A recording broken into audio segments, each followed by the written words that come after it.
Yeah, I can try to get that handled for you. Again, it's only my second day, so if you can give me a second. How I'm supposed to do this? How the hell are we supposed to do this by 5 o'clock? I have no clue. Is that possible? Hey, do you have the password to... How'd you finish all your work already? He's not tapped in.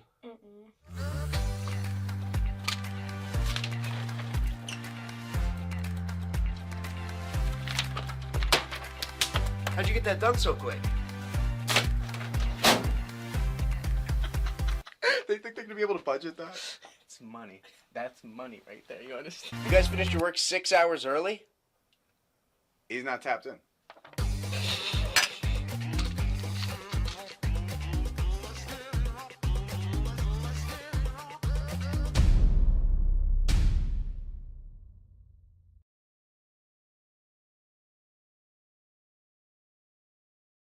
It's like Christmas.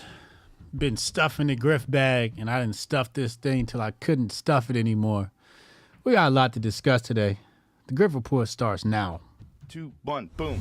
Hotep Jesus. Of all the Jesuses I know, he's the Hotepiest. Social scientist and YouTube host, Hotep Jesus. How the fuck do you get a name like Hotep Jesus? The one and only Hotep Jesus. Ryan Sharp, better known to the world as Hotep Jesus. Hotep Jesus. Hotep Jesus. Hotep Jesus. Hotep, you're a genius. HotepJesus.com. Somebody said, what do you think you are, some kind of Hotep Jesus? Ooh, And I that's was good. just like, ooh, that's sexy. Yes, I do think I'm Hotep Jesus.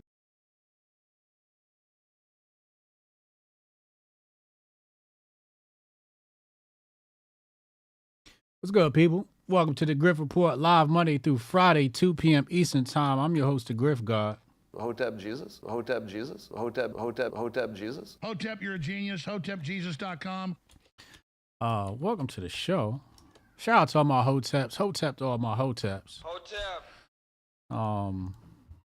Let me get this promo tweet out. I accidentally closed the window. Y'all said there was no audio? Is the audio good now? Give me ones in the chat if the audio's good.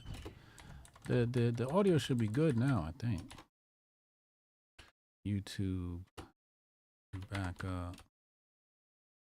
Let me get ones in the chat if you can hear me well. Let me close this. What is this?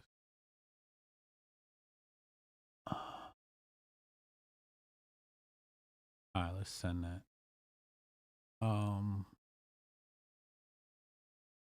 The Alex Jones clip didn't have any audio? Really? All right, I'm gonna take a look at that tomorrow. Oh, they running ads over on Rumble? They running ads on my stream over on Rumble now? I mean, I'm not mad at it. I don't think I've noticed that before. Maybe it's been happening. I just hadn't noticed it, but it is what it is. Like I said, we got a lot in the Grift bag today. I reoriented my mornings, and I think you're gonna see me a lot more with Sonny Johnson in those Twitter spaces. I usually hate Twitter spaces. They're corny. They're usually corny just because the shit people talk about is just like, you know, they wait for like some trending topic and then they're like, oh my God, a bomb blew up. And then they go in there and everybody gives their unqualified opinions. Or the people just don't run them right. So yeah, I think it's necessary for me to conference with people in the public space. So you'll see a lot more of me with Sonny Johnson. We had a great talk today on the Twitter spaces. Y'all should definitely check that out. We had a death in the family yesterday. So if I'm not myself, please excuse me. Please excuse me. I'm reorienting myself after that loss. All right, where should we start today? Let's start here. Let's just get this knocked out the way. Hold on.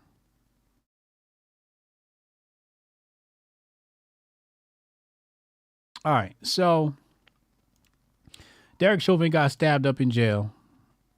People were saying he's a political prisoner. This is retaliation for George Floyd. I thought it was just a result of being a cop in prison. We have an anonymous source here who says Well, let's hear what he's got to say. So, did you have any understanding that he was some sort of BLM supporter? Because that was the justification for the motive. No, sir. I can tell you for a fact, contrary to that, I kind of laughed when I saw two things. I saw that he had allegedly stated that one of his motives or reasons was to support Black Lives Matter and also to commemorate the Black Hand, which is the official tattoo of the Mexican Mafia prison gang. Well, first of all, he, like many Mexican Mafia members, were anti-Black. That was part and parcel of who he was as a bad guy, as a gang member. And records will reflect that. Number two, he cannot. So, did you have any understanding that he... All right, so that just sounds like an op to me. You get somebody who's anti-Black to come out and say, hey, this was in BLM support. Somewhere in there, there's some misinformation, some disinformation more than likely. But something's not adding up there. Either somebody's misconstruing the attacker's words or, you know, he's an op or was used for an op, you know, or he could just be trolling. He's like, yeah, I did it for Black Lives Matter, right? And just completely be trolling. But yeah, you know, the whole Derek Chauvin political prisoner, you know, Uncle Hotep pretty much thwarted that attempt. You know, he pulled out Randy Weaver. But yeah, you know, again, that goes back to the whole white victim complex that's happening around the board. But Chauvin, you know, whether he was guilty of the crime or not, I didn't follow the case. I didn't really care. But he was guilty of something. I believe he was guilty of something. Let's clear the air on some other things here. Fentanyl has been chiefly blamed on China. Black people like George Floyd have gone down in the name of fentanyl. But a little flashback here, a little flashback Wednesday. Let's take a look at this report. So get this, from 2021 to 2022, 100,000 drug overdoses and drug poisoning deaths. Of those, 70% blamed on fentanyl and similar drugs. So you can see why this international drug scheme and the suspect charge is shocking a California community. This morning, 64-year-old grandmother and police union employee Joanne Segovia accused of attempting to import and distribute fentanyl and other synthetic drugs to her home in the U.S., manifested as wedding party favors and chocolate and sweets, according to federal prosecutors. And that is Joanne's house. Neighbors in disbelief at allegations the local police union executive had drugs running through their neighborhood for years. And everybody who knows Joanne, as far as I know, has said the same thing. I am stunned. I can't believe it's her. This is not the lady we know. Federal prosecutors say Segovia had at least 61 shipments of controlled substances mailed to her home between October 2015 through January of this year. Those packages reportedly from countries including Hong Kong, Hungary, India, and Singapore. Segovia's co-workers at the San Jose Police Officers Association, where she worked for 2 decades, stunned after learning their longtime executive director was a target of a Homeland Security investigation, accused of using her personal and work computers to order drugs and agreeing to distribute them throughout the country. People, I'm sure, are wondering how it is someone could get away with this for so long, right under the noses of the police. And we have reached out to her attorney but haven't heard back. Segovia is due in court on April 28th. And Robin, this obviously challenges how we imagine these drugs are ending up on American streets. I wonder how that case panned out. Somebody go check that out. Send me a link. Tell me how that case panned out. Number one, she was part of the police union. I mean, if anything's going to happen in, you know, as far as drugs getting transported, it's going to come through government agents, right? We know that. If you're a Hotep, you know we're looking at government agents as being the perpetuators of this. And there you have it. The second thing I want to speak about is her arrogance. You know how arrogant you have to be to have drugs shipped from a foreign country directly to your home? Usually when you do a drug deal, you find, like, I don't know, some shipping dock if it's a movie, or an abandoned warehouse, you know, a fake address, and, you know, you get agents to pick up your drugs for you. Now, I don't deal in this type of stuff. You know, I'm just spitballing here. But usually, you know, that's how it's done. But having it shipped directly to your house just proves how arrogant she was. And she figured, hey, you know, because I'm in a police union, nobody will ever suspect this. It's coming to my house. I am the police. And this is abuse of power as well. But it just shows how arrogant she was, that she could do it right underneath the noses of the police because she was with them. So if you want to check shit out, that's where you got to check it out at. Hold on. Ma. Yeah. I'm doing my show right now. What's up? All right, I'm good. My bad. Are you supposed to do that? Are you supposed to answer the phone? It's my mom. I'm like, you know, I'm definitely picking up the phone for my mom. Especially at a time like this. So anyway, let's go back. What else we got in the Grift bag? Let's take that out. I don't need that anymore. I want to keep that story though. I have a feeling I'm gonna have to refer back to that fentanyl story in the future, so I'm gonna keep that in the bag. Let's go here. Charleston White was on Cam Newton's show, and now people are pulling up old content of him. So I want to check this out. I haven't had a chance to listen to it, but this is Charleston White before he was Charleston White, as we know him. Our last speaker is Charleston White. This has been a pattern for years. I'm always the last speaker. I remember being given permission by the Fort Worth Police Department to sell marijuana in this city. I had a meeting with Deputy Chief Dean, and he instructed us. He said, Charleston, I don't want any hard drugs down there. I want you to tell the old man that I don't want to hear anything about he can't stop it. So we sold weed forever. So I never applied for any federal grant money, right? So I never needed you guys to help me feed children. I went to the streets, we sold drugs, we got the whores coming out of Tierney Road, whatever we needed to do to keep you guys out of our business. So when I get a call from Officer Charles Rogers and say, hey, can you help me get some guys that will volunteer to come into the middle school? I'm already know you guys are gonna play politics, right? Because I infiltrated your police department and stole a lot of information. And so you guys try to keep me out of things, but the community keeps doing. When you guys push me down, this is what the community does. They push me right back in front of y'all faces. Now I have a national audience. So let me tell you about Officer Rogers. I was in a strip club one night, and Officer Rogers, I contacted the NAACP president. I contacted U.S. Department of Homeland Security Special Agent Keith Owens for the Human Trafficking Division, and I called Charles Rogers about 1 o'clock in the morning with music playing and strippers around me. And we rescued that lady the next day. Officer Tracy Carter involved himself in that and interfered just like he's interfering now. It wasn't until we put together a group of men, 19 other men, myself including 20. We went to a struggling black business in Arlington, Texas, because Fort Worth don't support what we do. We supported this business. She made thousands of dollars that day because we advertised it and promoted her business on social media. We put together a program, invited Officer Snyder, found out he's not a racist white cop. He's a Detroit boy, just works for a racist police department, so he gets a bad rap with the children. We're gonna teach these children that this is a good man. Well, how do you know they're good? Do they feel bad when they do wrong? Do they feel bad when they do wrong? So here we go, the police department interferes and says, hey, he's on a video with Charleston with 19 other men in a community event doing gang intervention and prevention.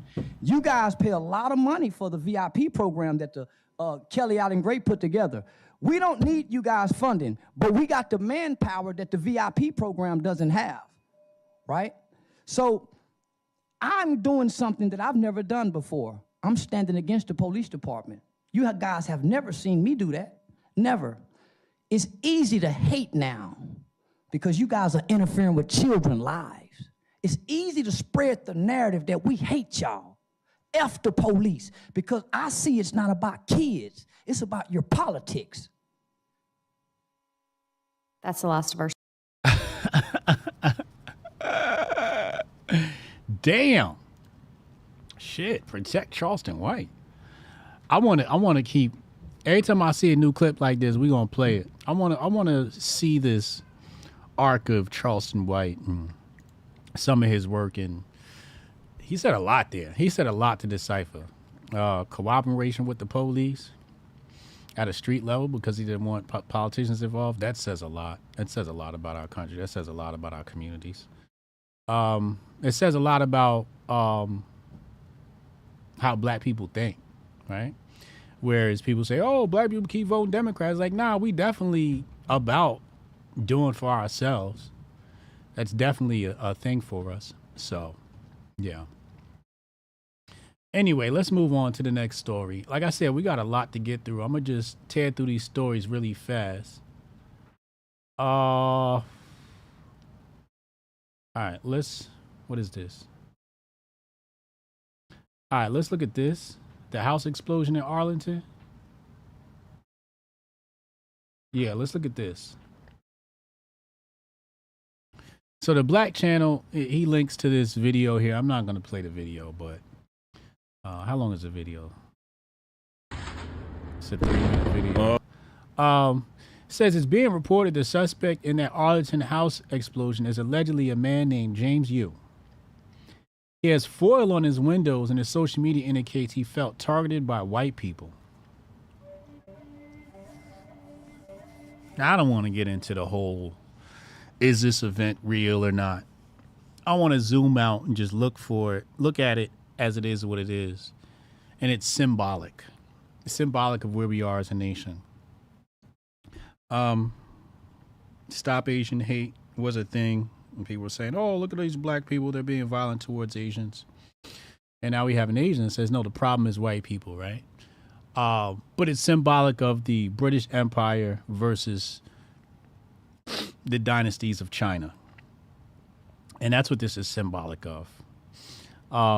So whether this is real or not, it speaks to that agenda. It speaks to that. I would call it a psychological war because I don't think it's a real war. I would say it's a psychological war being fought between whites and the Chinese, the European and the Chinese, because the European, well, they built China with the help of Chinese people, and I still think they're heavily involved today. And there's a lots of cooperation. We're seeing that with the investigation into Hunter Biden's laptop and money going towards the big guy, right? So, and like I said before, I didn't want to put too much stock into this story because I had no details, but as these details come out, it's just quite interesting to see what these details are, right? Also, his social media was telling him he's being targeted by white people. It's a valid statement, right? Because as the right goes further right, and they keep talking about China, we're looping back around to a time where, it was the Japs and the Japanese is the terms that they used, right? But the social media algorithms, again, pushing this, this, I don't even want to call it white nationalism because it's not even white nationalism. It's like, I don't even know what to call it, to be honest with you. It's just like white people LARPing, and it's not all white people. It's just a certain segment, but the algorithms are definitely behind it. The algorithms are definitely pushing it. So beware, get low. The agenda is afoot. And all of this stuff is symbolic, and they're like, sending you signs and signals for what's to come. It's election season, so we're going to get a lot of that. So keep your head on a swivel. What's going on with the chat? Descending to Loki, another 10 memberships. Oh, man. Shout out to Descending to Loki. Appreciate you.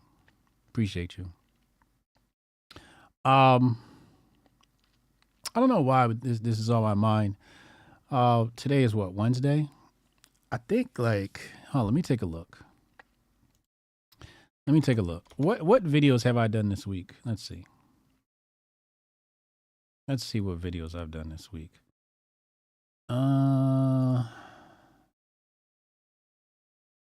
So Monday it was a slow day, right? Monday is usually a slow day. We had the propaganda. Yesterday we were talking about black outreach with RFK. And today we're talking about black women for trans athletes. And, I experiment a lot with my my titles and my thumbnails. And I noticed that when I talk about black issues, the engagement goes much lower. And I don't really want to speculate on why that is. I just want to take that into consideration to show you how we're in that season of where black people sort of don't matter and the issues don't matter. Nobody's really glued in to hear about it. And many people are exhausted.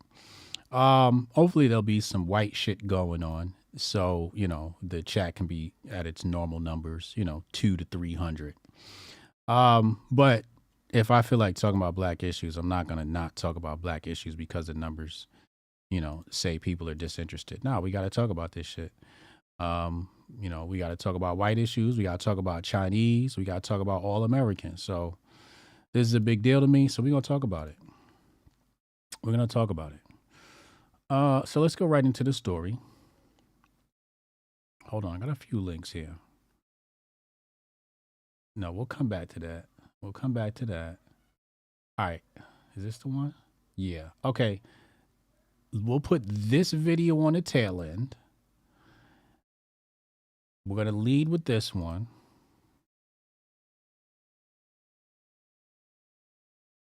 And then there's one more. Hold on. And then that one. Okay, which one's this? All right, so we're going to play this one first. Let's go here. All right, let's play.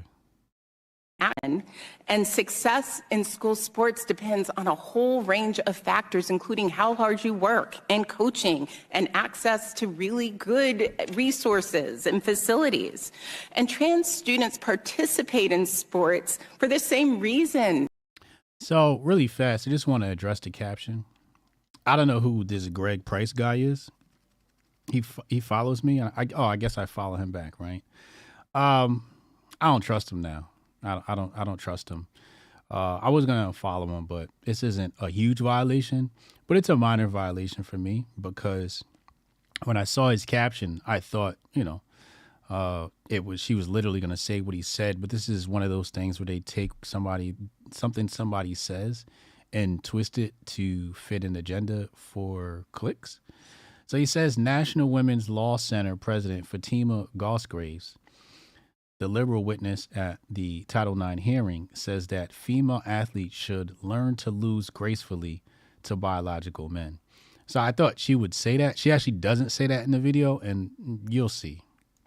As their kids, because it is fun, because it creates belonging and community, because it teaches so much about persistence and leadership and discipline, unless they learn to lose gracefully, hopefully. And often they learn to win with dignity, hopefully. They learn to do the sort of work that means you have higher grades and stay connected to school. I want every kid to have that chance, to have the chance to play. So I feel compelled to just end my testimony with a few ideas for the committee to pursue if it really wants to work on this issue. We could make it safer for student athletes who report harassment and sexual misconduct. We could address resource So, yeah, she didn't literally say that. She was talking about the benefits of sports, right? The benefits of being in sports, which I agree with. But let's just note the black woman here on the side of transgender athletes. Let's go to the second black woman here. This is Greg Price again. Let's see what he says. He says, Rep. Summer Lee said Riley Gaines engages in transphobic bigotry by opposing boys in girls' sports. Riley fired back by saying, if my testimony makes me transphobic, then you are a misogynist. Lee then moved to have her words taken down. Such as teamwork and goal setting. In terms of mental health, studies show that participating in youth sports is associated with lower rates of anxiety and depression, lower amounts of stress, higher self-esteem and confidence. Women must stop. Inclusion cannot be prioritized over safety and fairness. And Ranking Member Lee, if my testimony makes me transphobic, then I believe your opening monologue makes you a misogynist. Thank you. Thank you, Ms. Gaines. I now recognize Ms. So my first observation here is black woman versus white woman, but they're on a different battlefield, right? And black women have been assigned the job of protecting the rainbow community. Just want to highlight that. Ms. Perry for her opening statements. Good afternoon, Chairman McClain, Ranking Member Lee, and... Oh, keep in mind, they've already got the DeSantis tentacles wrapped around Riley Gaines. Distinguished members of the subcommittee. My name is Sarah Parshall Perry. I am a senior legal fellow at the Heritage Foundation. As a former varsity athlete, the mother of a girls varsity athlete, and former senior counsel for civil rights at the Department of Education, I have, as the saying goes... Madam Chair, excuse me, I move to have the gentlewoman's words taken down. Wait, what? The committee will suspend. The Department of Education, former varsity athlete, the mother of a girls varsity athlete, and former senior counsel for civil rights at the Department of Education. I have, as the saying goes... Madam Chair, excuse me, I move to have the gentlewoman's words taken down. The committee will suspend.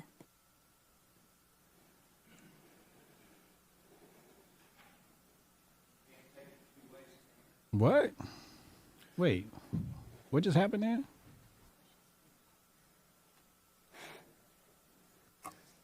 Madam Chair, she's engaging in personalities. Can I just ask how it's fair to be called transphobic? There's a thing. I would say men disguising themselves as women are engaging in personalities. Order. Yeah. Hang on. Order. Let's get a ruling. The chair. AOC.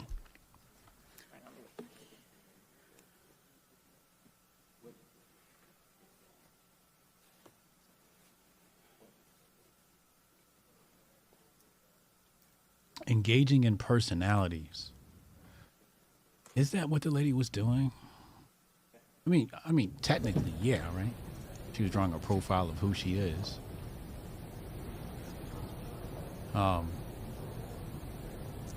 Okay, I move to withdraw the point of order.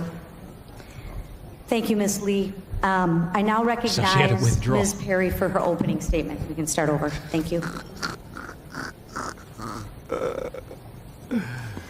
Chairwoman McClain, Ranking Member Lee. This is embarrassing.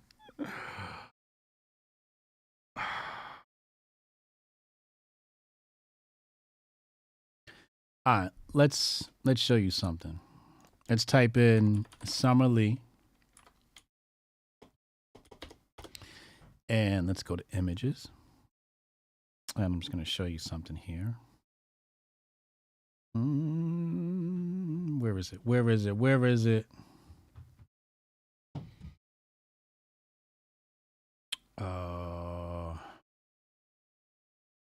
Saw it here earlier. Maybe I gotta keep scrolling.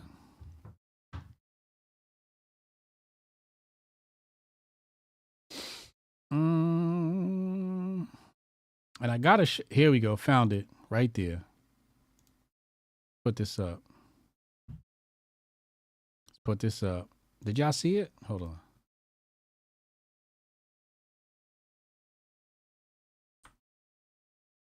Right here. Y'all see it, right? There you go. There you go.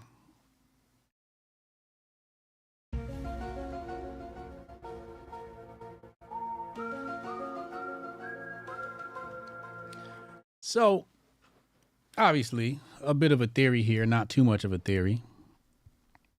You got to infiltrate the sororities, a.k.a. the secret societies, a.k.a.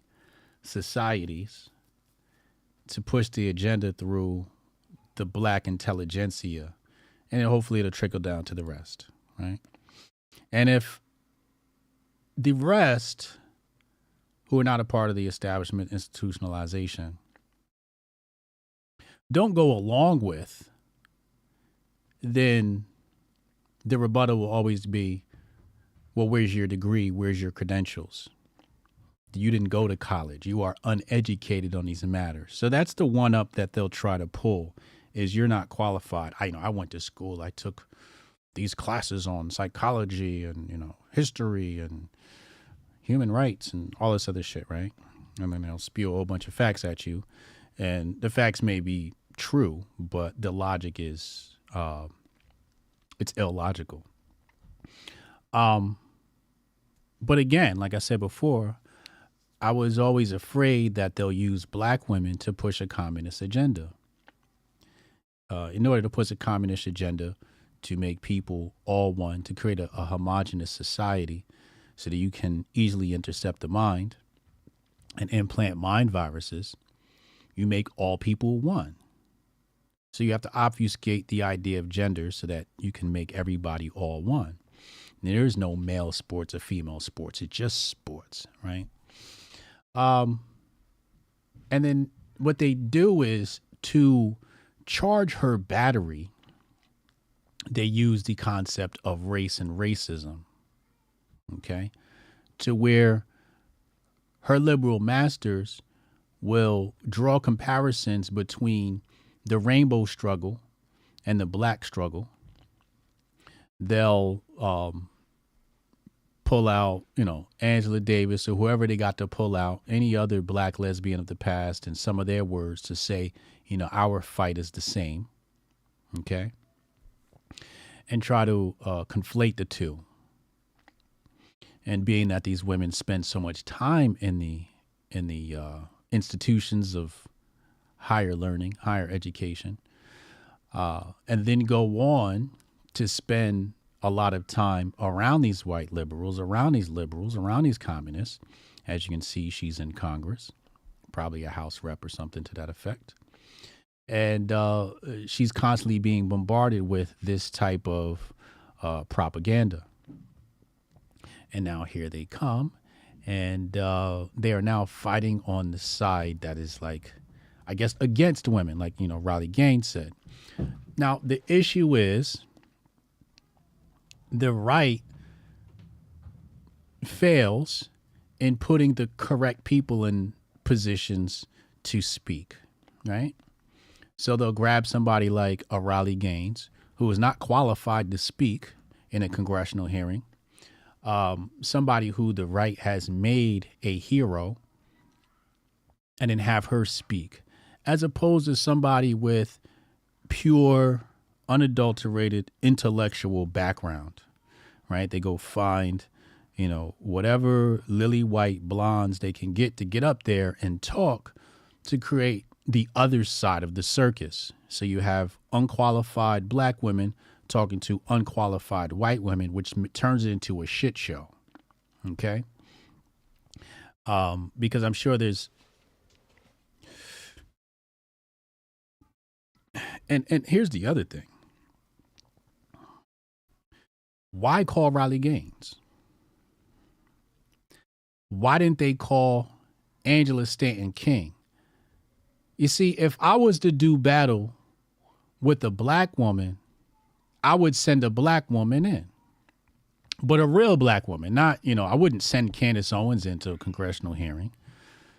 Right? I'd send a real black woman in, right? Angela Stanton King, we need you to come and say what you want to say about this, right? Somebody whose heart is really in this, somebody whose work is really in this. Could you imagine if that was Angela Stanton King in a congressional hearing? So the right doesn't put the proper people in place because the right is actually pro-gay. I wish all the black people were as smart as Hotep Jesus. And I wish all the white people were as smart as Hotep Jesus. I wish all the Hispanics were as smart as Hotep Jesus, because that guy, he really gets it. He knows how to boil it down. The right is pro-gay. They're anti-trans, but they're pro-gay. See the difference there? They pretend to be anti-trans. They love Blair White. They tend to be anti-trans, or pretend to be, but they're actually pro-gay. So Angela Stanton is too far right for the right. But again, they could have gotten some real good intellectuals to get up there and have a respectful conversation. Riley Gaines, I don't think is qualified.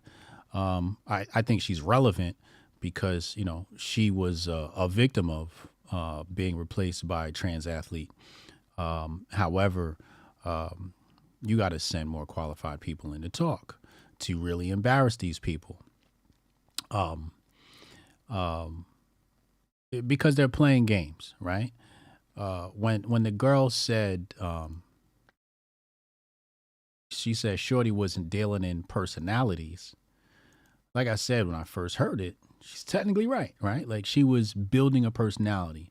Now, did that warrant an interruption in her speech? I don't think so. However, it wasn't important. It wasn't important for this woman to give that introduction. We'll go back through the introduction just to make sure I'm correct here. I now think, and you can see the look on her face. Like she's just utterly upset. Like, why are you so mad? Why are you so mad? And she's not mad because of the issue that at hand here. She's mad because she has real hatred for white people, like real hatred. thank you, Ms. Gaines. I now recognize Ms. Perry for her opening statements. Good afternoon, Chairman McLean, Ranking Member Lee, and distinguished members of the subcommittee. My name is Sarah Parshall Perry. I am a senior legal fellow at the Heritage Foundation. As a former varsity athlete, the mother of a girls varsity athlete, and former senior counsel for civil rights at the Department of Education, I have, as the saying goes, Madam Chair, excuse me, I move to have the gentlewoman's words taken down. Yeah, it's not really it's not really abuse of her time. I just think that the time could have been better spent, right? And what she was about to say there is, what I'm trying to tell you is I have skin in the game. A conversation about should biological males participate in female sports doesn't need a qualification. It doesn't need skin in the game.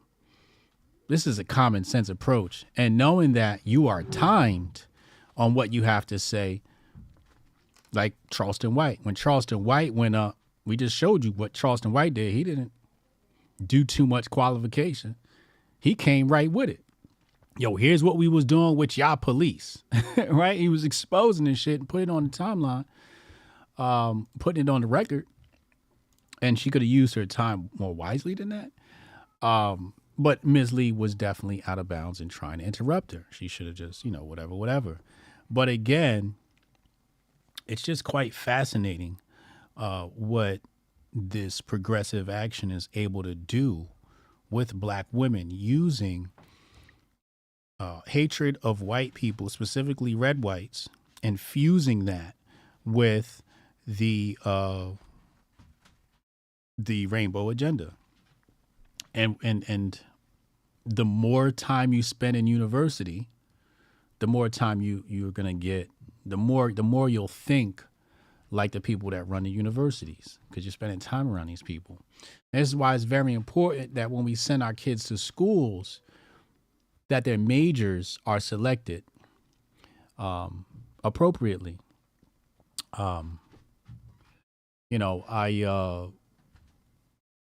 My daughter, she's a science major.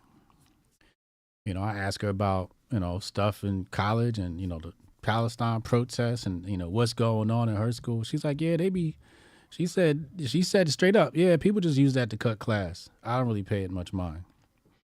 And you can tell my daughter doesn't, deal in that type of stuff because she's an honor society, right? So she's going there, she's got a science degree or going to get her a science degree. And so we got to make sure our kids aren't wasting time in like communications and journalism and, you know, all this other bullshit, you know, these liberal arts degrees.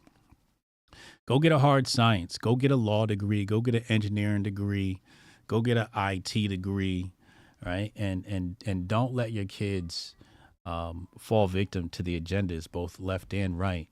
Because at the end of the day, we all going to lose. Let's go back.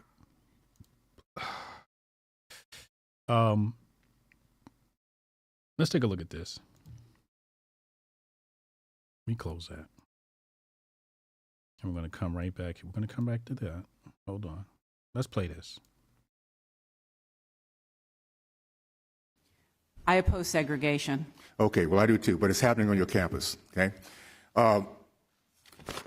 Dr. Cornbooth, I'm sorry. I think this is one of the magic Negroes. I think that's what what's the name calls them. Sonny Johnson calls them magical Negroes. So on the right, they got their magic Negroes, and their magic Negroes fight the cause of white people. So on the left, they fight the cause of rainbow people. That's what they use the magic Negro for. And on the right, they use the magic Negro to come to the cause of white people. Let's take a look. We have on your campus something called Chocolate City, where black only dorms, where whites are excluded. Is it okay also for whites to set up a white only dorm where minorities are excluded? You know, actually at MIT, our students affiliate voluntarily with whichever dorm they want to. It's not exclusionary, it's actually positive selection by students which dormitory they want to live in. Okay, so it's okay for blacks to not make whites feel included. Is it okay for whites not to let blacks feel included on your campus? We're talking about segregation, and it's obviously happening on your campuses. You know, I think it's really important to say that there's a distinction between sending an exclusionary message and looking to other students for common experiences and support. Okay. Let me just. I'm sorry, I'm running out of time. And what you're saying is very simply, in 1960s, it would have been okay for whites and blacks to segregate themselves because they felt more like the people they're with. I disagree very, very much. But let me just say this. Wait, what? He disagrees. I'm sorry, I'm running out of time. And what you're saying is very simply, in 1960s, it would have been okay for whites and blacks to segregate themselves because they felt more like the people they're with. I disagree very, very much. But let me just say this. All right, so this is the magic Negro here to rescue the white man from segregation, I guess. Now, the issue here is, again, progressivism, right? If they had a white-only dorm, you'll have your progressive blacks that'll go, hey, yo, that shit's racist, right? Then you'll have your blacks, your real blacks, not these new blacks, original blacks, they'd be like, yo, I really don't give a shit. You know, we got our shit, they got their shit. You know, I'll see you at the cafeteria, right? So again, having a daughter in college, you know, I talked to her about her experiences, and she says the students at her college self-segregate. She says in her science classes, all the black kids sit on one side of the room, and all the white kids sit on the other side of the room. And she talks about some of her experiences with the white people. And she doesn't like white people in school. She actually talks about, you know, their arrogance, their complete, you know, lack of regard for other people. Like, for example, she was telling us this story where when you get to class, you know, everybody, you know, you put your name on the paper, and that's the order that you'll do your presentations. So my daughter's always the first one in class. She's in class 45 minutes ahead of time, working on her project or whatever it is. And they listed her as number 10 because, you know, as the story goes, they come in, they grab the paper, and then they kind of take control of the situation. And so it was a white kid, a white male, and a white female that, you know, and then they put their friends who weren't in class, they put their friends. So, you know, there's some nepotism going on here. And eventually my daughter gets around and she creates her own paper. And she's like, yo, they got their list, teach, but here's my list. And she actually had to have a conference with the teacher about how she felt uncomfortable with the white students and how they were operating in class. And her teacher's white. And when she made the teacher privy to this shit, the teacher came back and told her, yo, I'm starting to notice, you know, the cult-like behavior of these people. You know what I'm saying? And my daughter's no liberal victim, anything like that. But as someone who's been in close proximity with white people my entire life, I know exactly what she's talking about. And the thing is, many of these whites are going to be Biden voters. These aren't Trump voters. Many of these people are going to be, you know, Biden voters. But I don't know what it is, but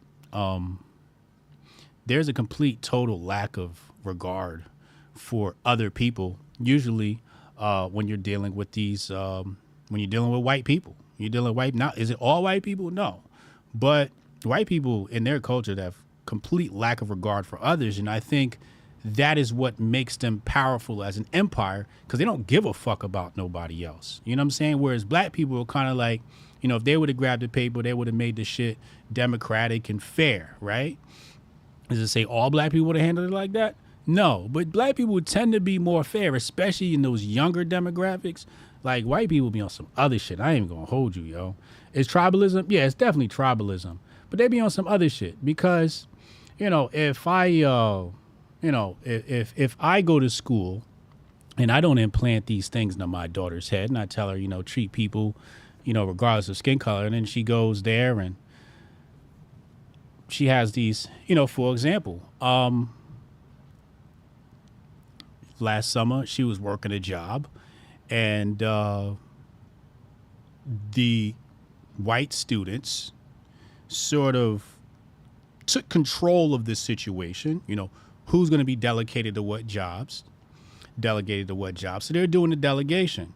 And they sort of put my daughter into the job that was most labor intensive and more time in the sun.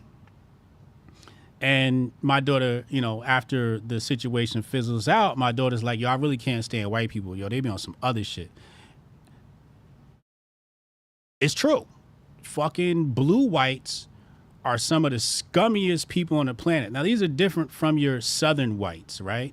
Your southern whites, they have common decent respect for other people. Not all of them, but for the most part, there is some southern hospitality that southern people have that northern people don't. And these northern white people, especially in blue states, have this superiority complex where they got to come in, take control, commandeer everything. And so, yeah, my daughter, you know, who I didn't raise to hate white people, is not enjoying her experience with white people. And so I ask her questions about these white people just to try and pull my own profile axiom to them. And they come off as blue whites. They come off, these are like your well-to-do northern blue whites. Coas Ronan said the northern whites are exhausting to interact with at times. Yes, very exhausting. So exhausting. You know what I'm saying? All right, hold on. I got to put somebody in timeout. He's just being a dick. But yeah, so, you know, coming back to the premise, my daughter has spoken about the fact that her school is segregated. Black people hang out with white people, black people hang out with black people, white people hang out with white people. Now there's some mixing, you know, some groups, you know, swap between the two. And my daughter knows the difference between good niggas and bad niggas, right? Where she be talking about some of the ratchet shit that the black, she's like, I don't hang out with these blacks. I'm over here with these blacks. So she knows the difference between the different blacks. Like these blacks like to go out, party, hang out, and these whites like to go party, hang out, not get no work done. But then come to class and like steal your ideas and, and want to borrow. And it's just very vulturish. So, when I see Burgess up here, like this is a black man talking about black kids having their own dorm. This is called freedom of association. And this is what the left got wrong in past generations, where it was a freedom of association. And people don't understand the story of segregation, so they try to juxtapose the story of what they believed segregation was to what is happening today. So segregation of the old was simply because there was cooperation between whites and blacks, and the white people in power didn't like it, so they had to create laws to keep white people away from black people because they didn't like them intermixing. You had, for example, you got the white store down the street and they selling pies. Then you got the black store down the street and they selling pies. But the black store pies taste better. Or let's go to a better example. You got the juke joint down the street where the white folks hang out. Then you got the juke joint down the street where the black folks hang out. Now, the black folks party is more popping than the white folks party. So the white folks is going to hang out with the black folks and they partying with black folks. So what happens is the saloon or the juke joint down the street that is run by white folks is losing capital to competition. So they complain to their friends, yo, what the fuck is going on? So they get together, they vote each other into the police, they vote each other into the, general council of the city council, and they start passing laws. They start passing black codes and Jim Crow and segregation and all of this stuff because they were losing capital to black people. This is what segregation came about. There was already segregation, but it was self-segregation. It was segregation based upon self-selection. So when you fast forward now, I remember when I went to school, you had this shit called the block. It was called the block, okay? And if you came through the main entrance, you go straight down the left-hand hallway, and that's where all the niggas hung out, and it was called the block, okay? And we all hung out in that one spot. You could walk past the block, and it was like the corner on a street, and we called it the block. So you say, yo, I'm gonna meet you by the block. I'll meet you by the block. Then you sat there, you talk shit in between classes, after lunch, whatever.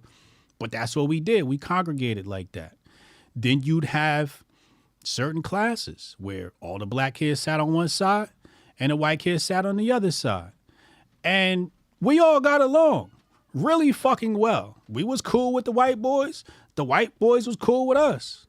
We was cool with the white girls. The white girls was cool with the black girls. But nobody ever said like, yo, y'all is segregating. Now, let's fast forward. Let's do the hypothetical where Burgess is saying there's this thing called Chocolate City where all the black kids are hanging out in a dorm of all black kids. And they call it Chocolate City. Now, it's not officially called Chocolate City. It's just how niggas is talking about it, right? Self-segregation. Now, if white people decided that there's going to be all white dorms, you think black people get upset? Majority of black people would not get upset. There's going to be a small segment that are going to say, yo, look at these racist people, blah, blah, blah, blah, blah. But the truth of the matter is, dorms are already segregated.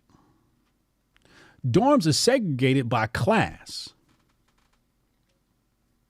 Dorms are segregated by class. And being that most white folks are part of the upper class, the expensive and the elite dorms are technically all white. So there's already segregation by class and secondly by race. But nobody talks about the segregation of class. Nobody says, yo, why do these students get better dorms than these students? because they expect it, because we're a meritocracy. Everybody believes, I believe in a meritocracy. You know what I'm saying? I personally do. So, Burgess coming out and being the magic Negro for white folks, he's a coon. Hotep, you're a genius. HotepJesus.com. He's a coon. He's a coon. Like, this is what we talking about? Y'all worried about students that want to be a part of all black dorms? We got bigger fish to fry here. If the black kids want to be with black kids, they should be with black kids. Candace said humans are pack animals and want to belong, so they naturally gravitate to what they feel comfortable with. Exactly. When I get around folk, or I go to these crypto conferences, I be looking for the niggas.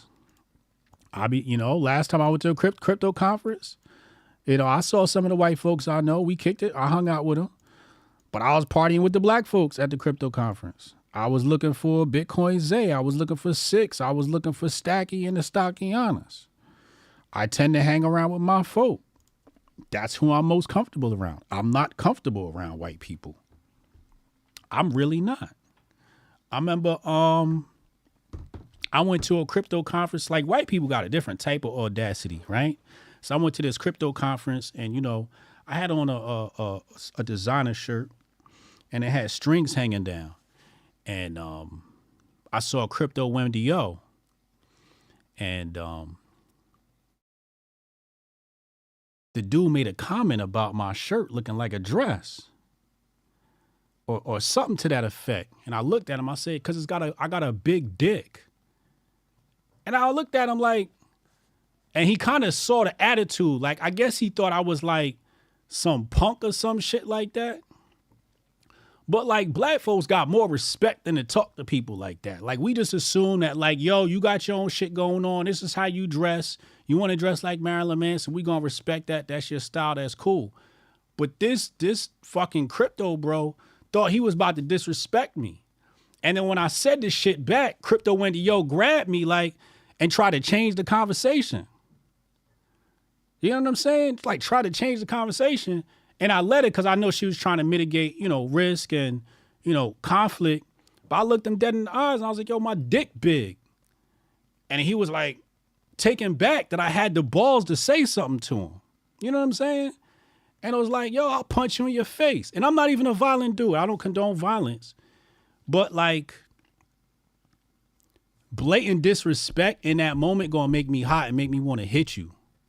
And I'm not a violent person, but I do got a temper problem. So if I got a second to just breathe, we not gonna get into no violence. But if he'd have came at me sideways again, we might have had to scuffle, yo. We might have had to scuffle. Miami police would have had to arrest me.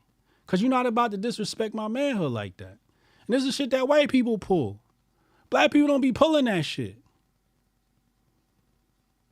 But he thought I was just one of these black guys that gonna get around, because you got black guys that come around white folks, let the white folks cuck the shit out of them, and they don't say nothing back.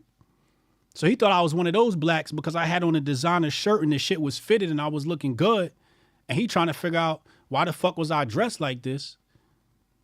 Because he never seen no shirt like that before, because I get the exclusive shit.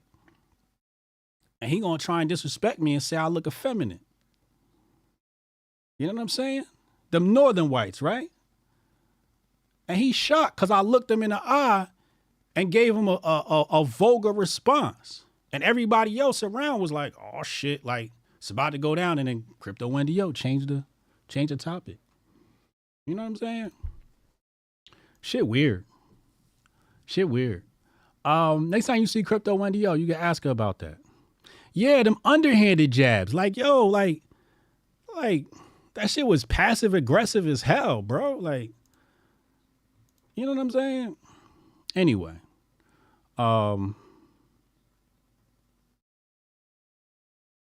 you said Latinos don't do that shit either. Nah, I'm telling you, like, these northern whites, these progressives, they be making some slick comments and shit. And it's like, nigga, I'll punch you in the mouth, yo. What is wrong with you? You disrespect me. What is wrong with you? You know what I'm saying? Anyway,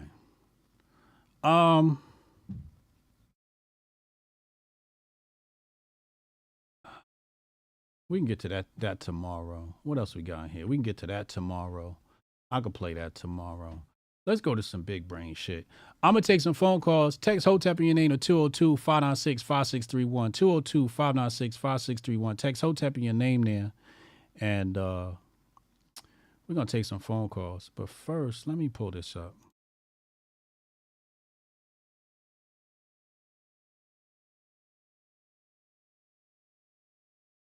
That's one thing about the hood. There's a certain level of respect you always give motherfuckers, man. Like, there's a certain level of respect that you always just give, you know?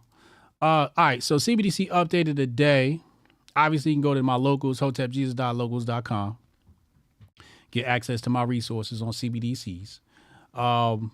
A common use for CBDCs is going to be dodge sanctions. Belarus is looking to use CBDCs to dodge sanctions as they have been subject to U.S. and EU sanctions.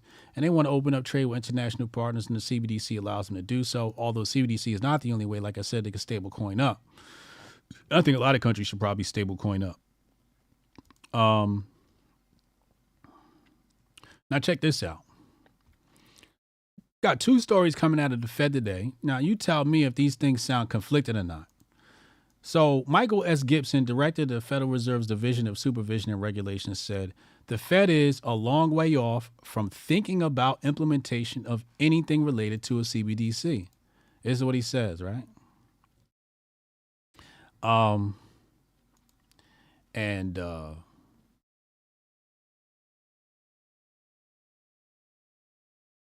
This story comes out of blockworks.co. It says here, Federal Reserve of Boston had a LinkedIn job post that said, support the Federal Reserve System's CBDC research and development program. So it seems like they're talking out of two sides of their face, right? On one side, they're saying, yo,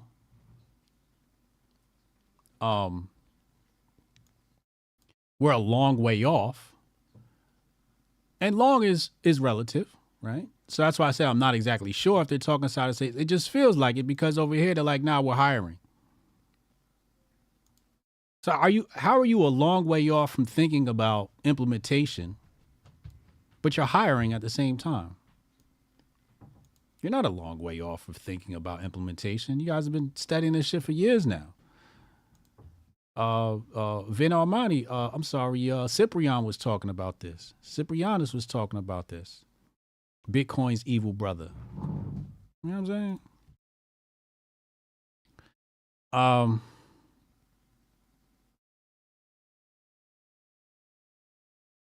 He said, I honked at a guy in the hood for blocking traffic. He and his boys beat the hell out of me in the lobby of my doctor's office. Nigga, I honked at a nigga today. And I was ready to square up.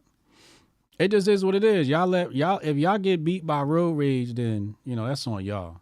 I've had road rage. I remember one time I was dropping my kids off and some dude was honking. And I was dropping my kids off at the bus stop. Nigga, I hopped out the car and shit, like, and threw my hands up, like, yo, what's up?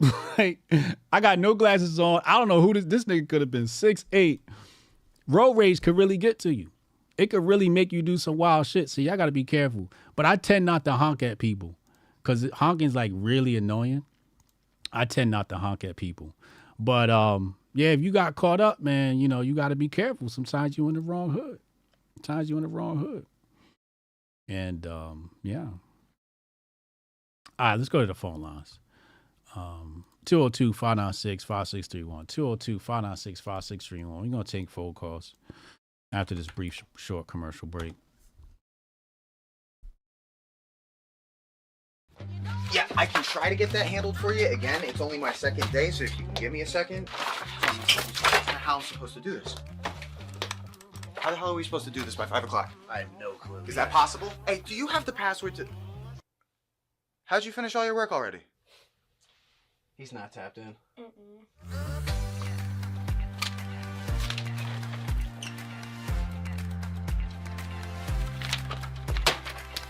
How'd you get that done so quick? They think they're gonna be able to budget that? It's money. That's money right there. You understand? You guys finished your work 6 hours early? He's not tapped in.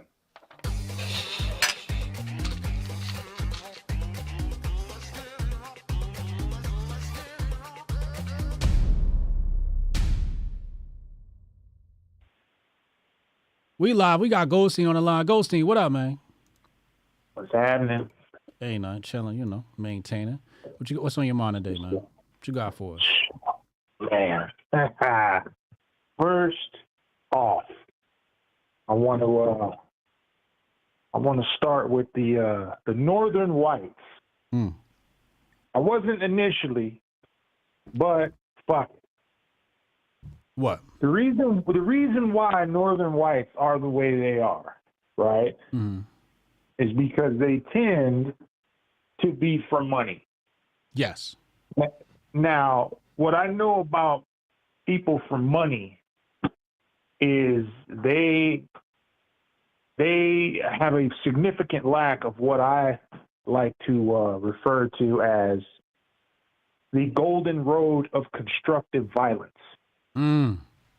Right? So they feel they can say and or do whatever the fuck they want because they have never experienced personally or even second or third hand the golden road of constructive violence. Constructive violence. I like that. Yeah. Sometimes people have to know and see niggas in the hood and Latinos and, you know, people who are usually below the poverty line. They've seen this.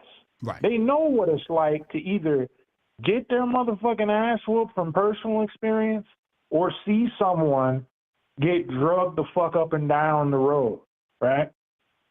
And they don't want to experience that. So they tend to have a certain level of decorum in how they approach people. Facts. The Northern Whites, nah. The most they ever get into is little fucking scuffles over beer pong and dumbass shit over what some bitch did the night before, right? Yeah. And those are tantamount to fucking just some bullshit poke in the eye type ass shit. And it looks kayfabe as fuck most of the time. Right. So this is part of the reason why, you know, because I know a lot of niggas who are the same way.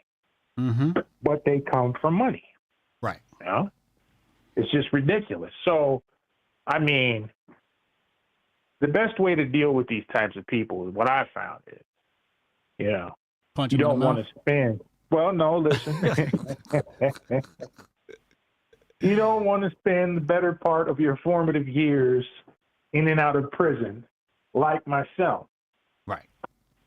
The best way, the best tactic that I have seen is to utilize these people for what they're worth. Because if you can master the art of, again, constructive manipulation, these people are the easiest to do so because they have only a partial soul. Facts. And they're very naive. Very naive. And so that's why I love the Northern White. I personally love the Northern White more than any other white. Because that man, some of them are my biggest donors. This is true. This is true.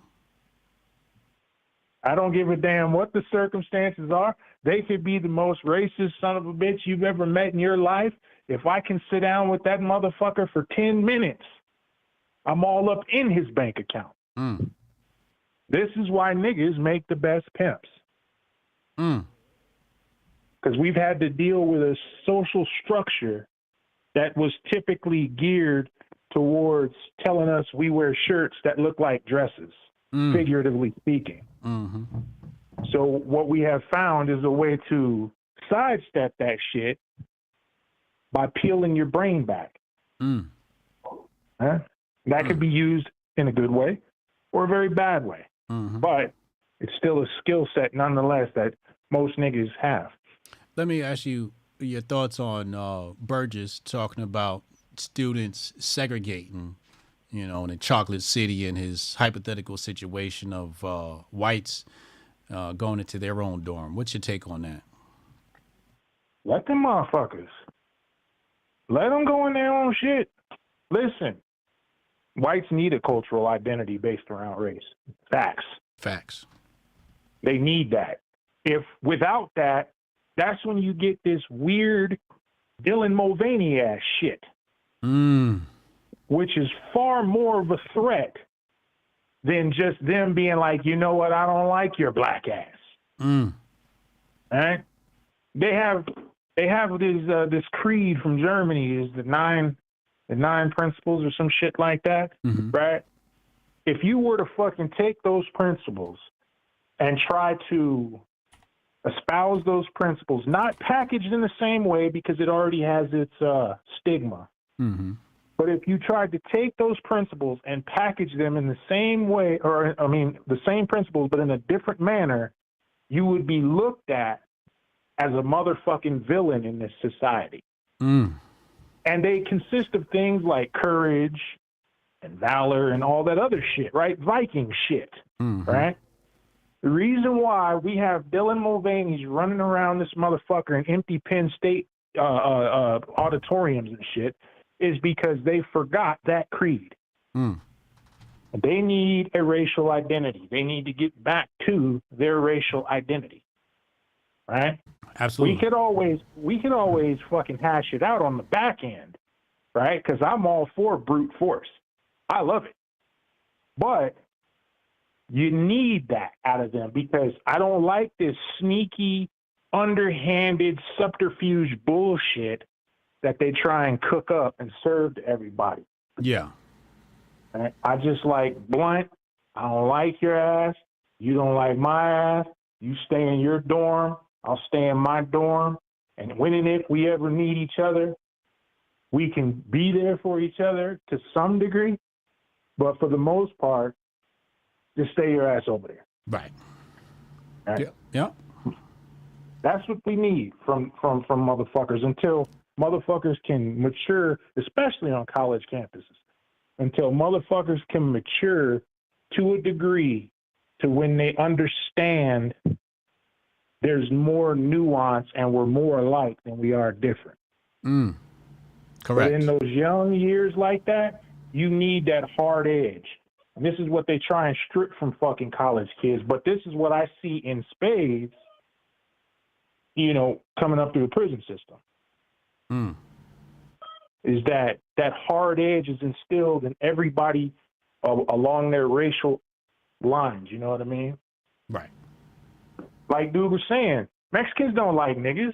So they didn't go in there and kill Shovin because he kneeled on some nigga. Right. They don't give a damn about niggas. If that would have been an opportunity they would have had, they'd have took it. Right. You know what I mean? And anybody who's been anybody who's been in an institution would know that too. But what's the side note? Side note is the prison where he fucking got poked up was right across the street from the motherfucking prison that I was in for about 4 years. Oh shit. Also, side note, few of them dudes on that yard where he was at, I'm in contact with them, so I got scooped. Oh yeah? Yeah. Oh, I ain't gonna shit. say nothing in public. Yeah. But yeah, I got scooped. Uh-oh. Nah, look, Shovin, bro. That nigga's gonna be the 60 Minutes version of Jacob Chansley when he gets out. What do you mean by that? Jacob Chansley is a motherfucking operative if I've ever seen one. He did his little bid in the Arizona State Prison, right? And he went back to jail for J6, came back out, and now he's like this beacon to motherfuckers that they actually want to throw in prison for long-ass bids. He's like a magnet for those type of motherfuckers, right, because of his reputation. He's going to be ratting on every last motherfucker that comes his way of consequence. Make no mistake about it. And Shovin is just a more mature, buttoned-up version of Jacob Chansley. That's what he's going to be when Trump pardons his ass. This is why the billing of a political prisoner and all this other bullshit is happening now. When he gets out, he's going to come up heavy off Conservative Inc.'s X division. He's going to be making the circuit, and he's going to attract a number of individuals whom they deem as actual threats to him and rolling on their ass quicker than a motherfucking egg down a hill. Yeah, they definitely going to turn him. Yeah, that's what part of his pardon fucking qualifications are going to be. We got an assignment for you. Yeah. Yeah. Yeah, I agree with that. Oh, and the explosion. From what I'm hearing with the Asian dude, what I'm hearing is you're only going to hear this here. Okay. What I'm hearing is apparently before the explosion went off, there were reports that there was a group of kids outside chanting, "You're gonna bust Dixie." This is what I'm hearing.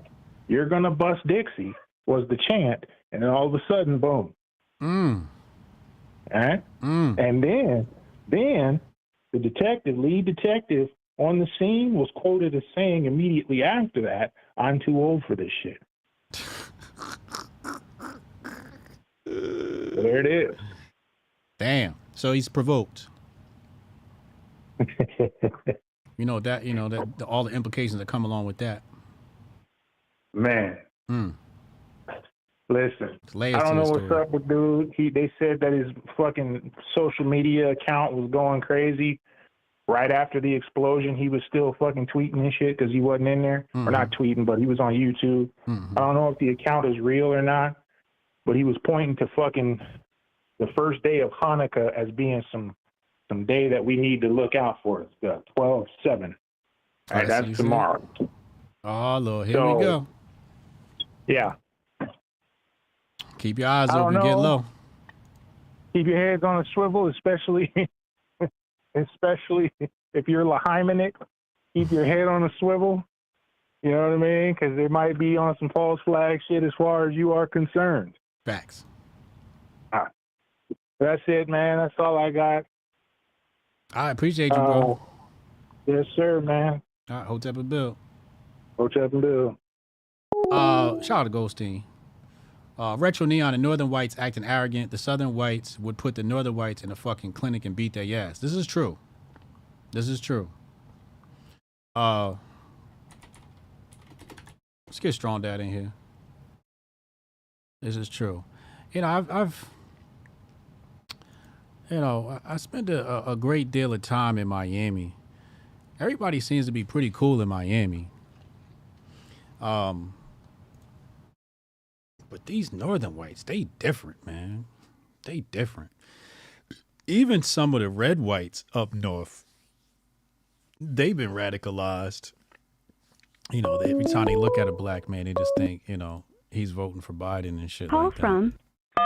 So they've been radicalized. Strong Dad, what up, man? What up, man? Just sitting here on the balcony doing some sanding, looking at a beautiful view. Okay. How y'all doing? How you doing? Life is good. Talk to me, man. What's on your mind? That's good. So, it's funny that this is the topic, man.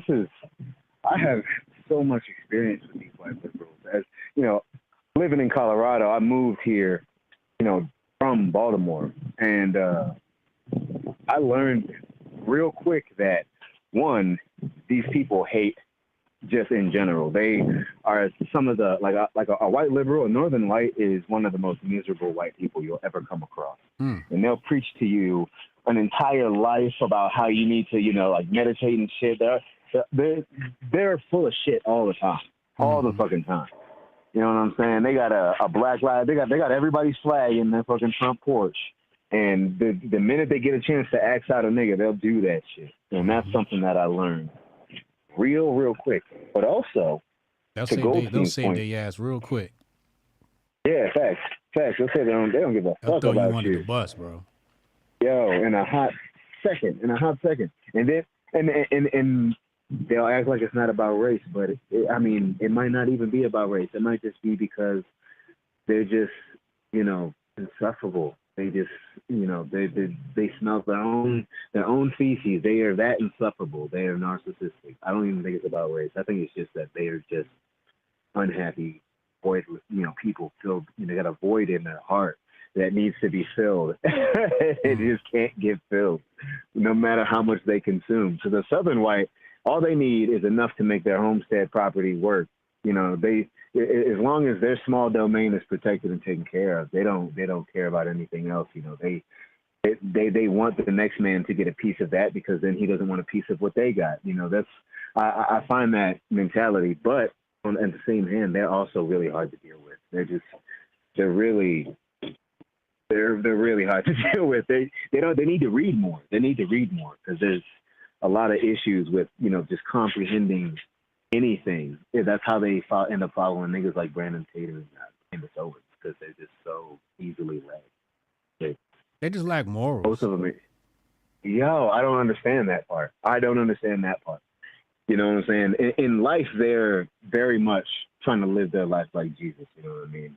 But when it comes to allegedly, but when it comes to you know, that more complex stuff in the social world, I feel like they are easily led down the wrong path and not utilized to their full potential. White liberals, they fueled the protest. When the feds were trying to lock us up, I sourced white liberals primarily for pretty much every donation. You know, not niggas wasn't even trying to help. You know what I'm saying? Like I sourced every donation from white liberals. My lawyer was a Jew. You know what I'm saying? I knew exactly what I was undertaking when I was out there, and I was like, you know, these people, they can be manipulated. I feel way more than a Southern white. You know, you can get them to essentially work for any cause. That's how. I mean, they're supporting terrorism right now. You can get them to do anything. Absolutely. Yeah, to me, it's wild. And then, you know, what Goldstein said, you know, Goldstein's picking up all the bandwidth of good cakes because this is something that I've experienced, but it's the price of violence. You teach a nigga the price of violence, and they're less likely to be disrespectful to anybody. I know the price of violence, so, you know, I say excuse me when it's my fault, even if I'm squeezing past you in the grocery store. You know, I show everybody respect because you don't know what people are going through, and you don't know how quickly you can lose your life until you see someone else lose theirs. Mm-hmm. You know what I mean? So what do you make of Burgess and his opinions on the segregation of black students into Chocolate City? Well, I personally think that if people want to segregate, they should absolutely segregate. There's a lot of good that can happen within, by segregating. But I will say that if you're going to segregate, you should still do business with other people outside of your group. You should still create you need to practice a source of income for your group that you're going to segregate with.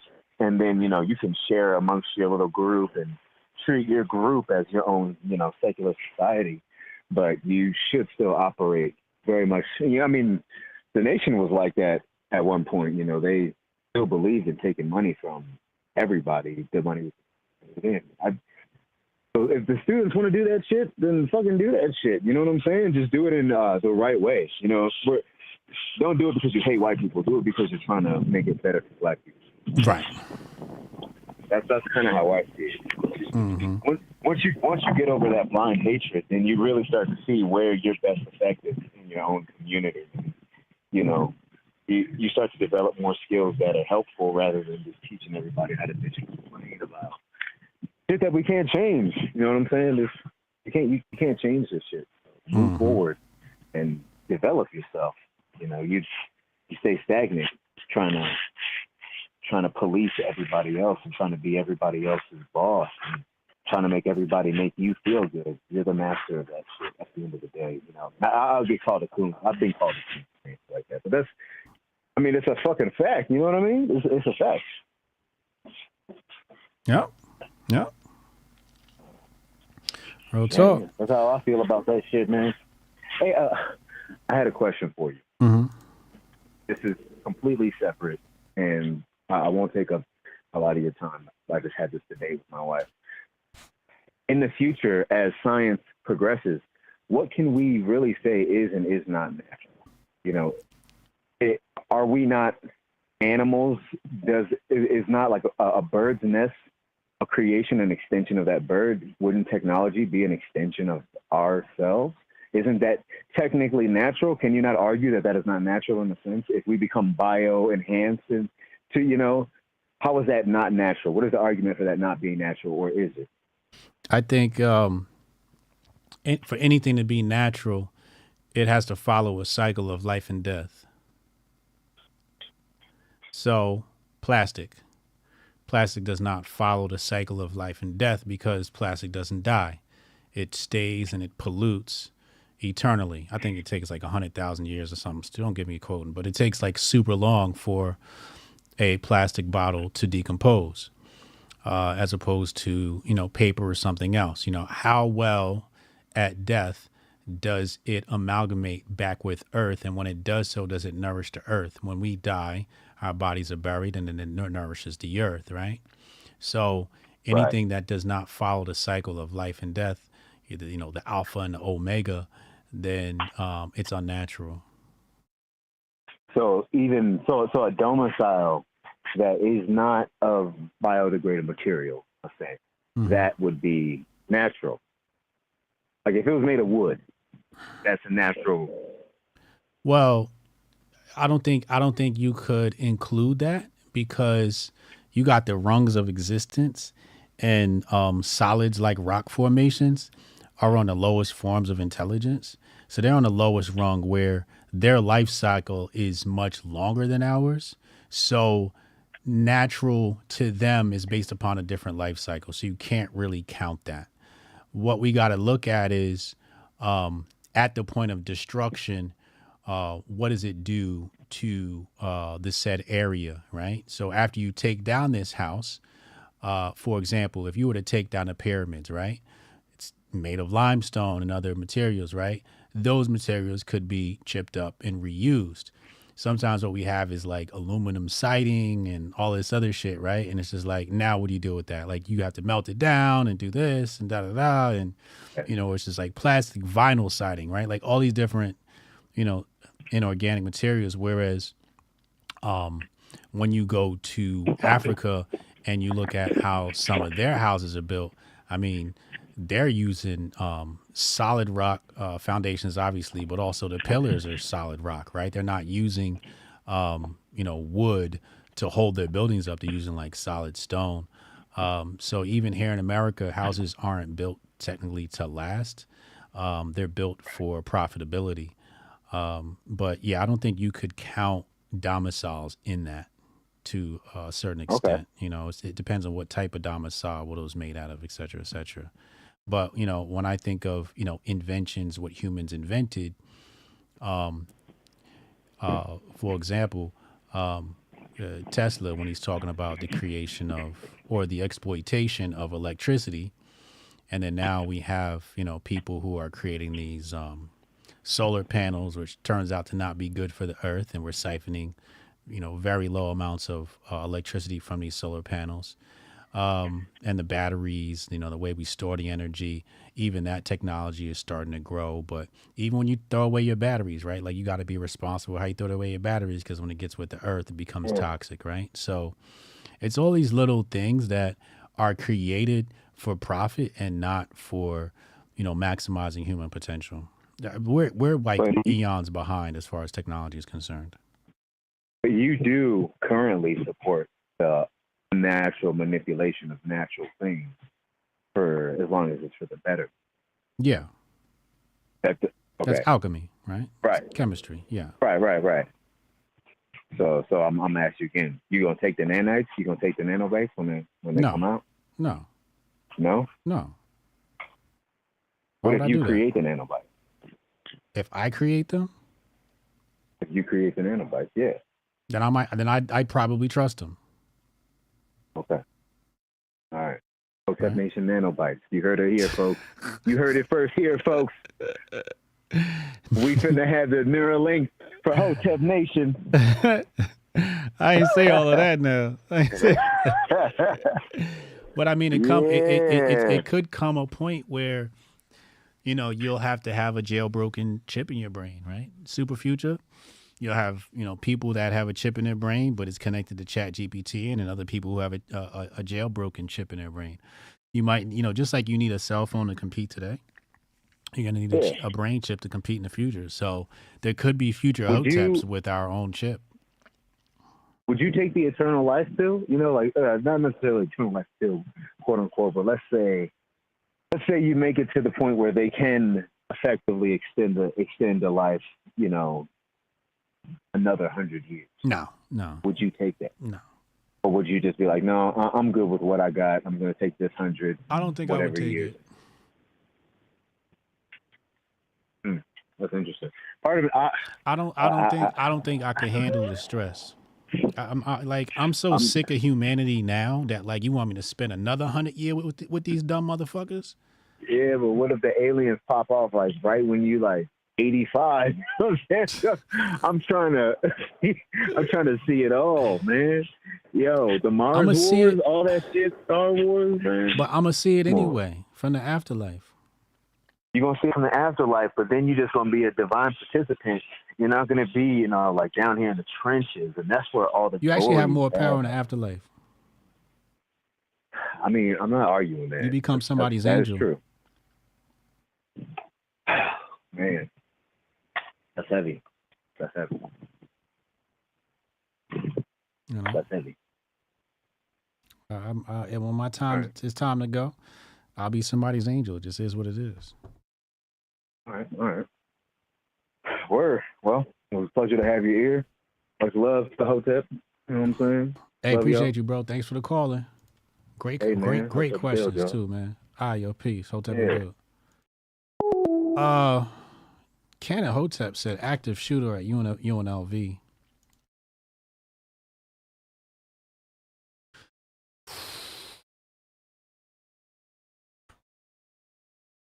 You know what I'm saying? Like, nah, I'm ready to clock out, man.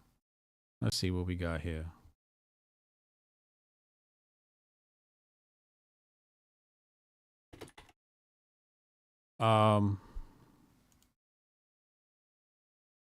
Active shooter reported on campus of UNLV.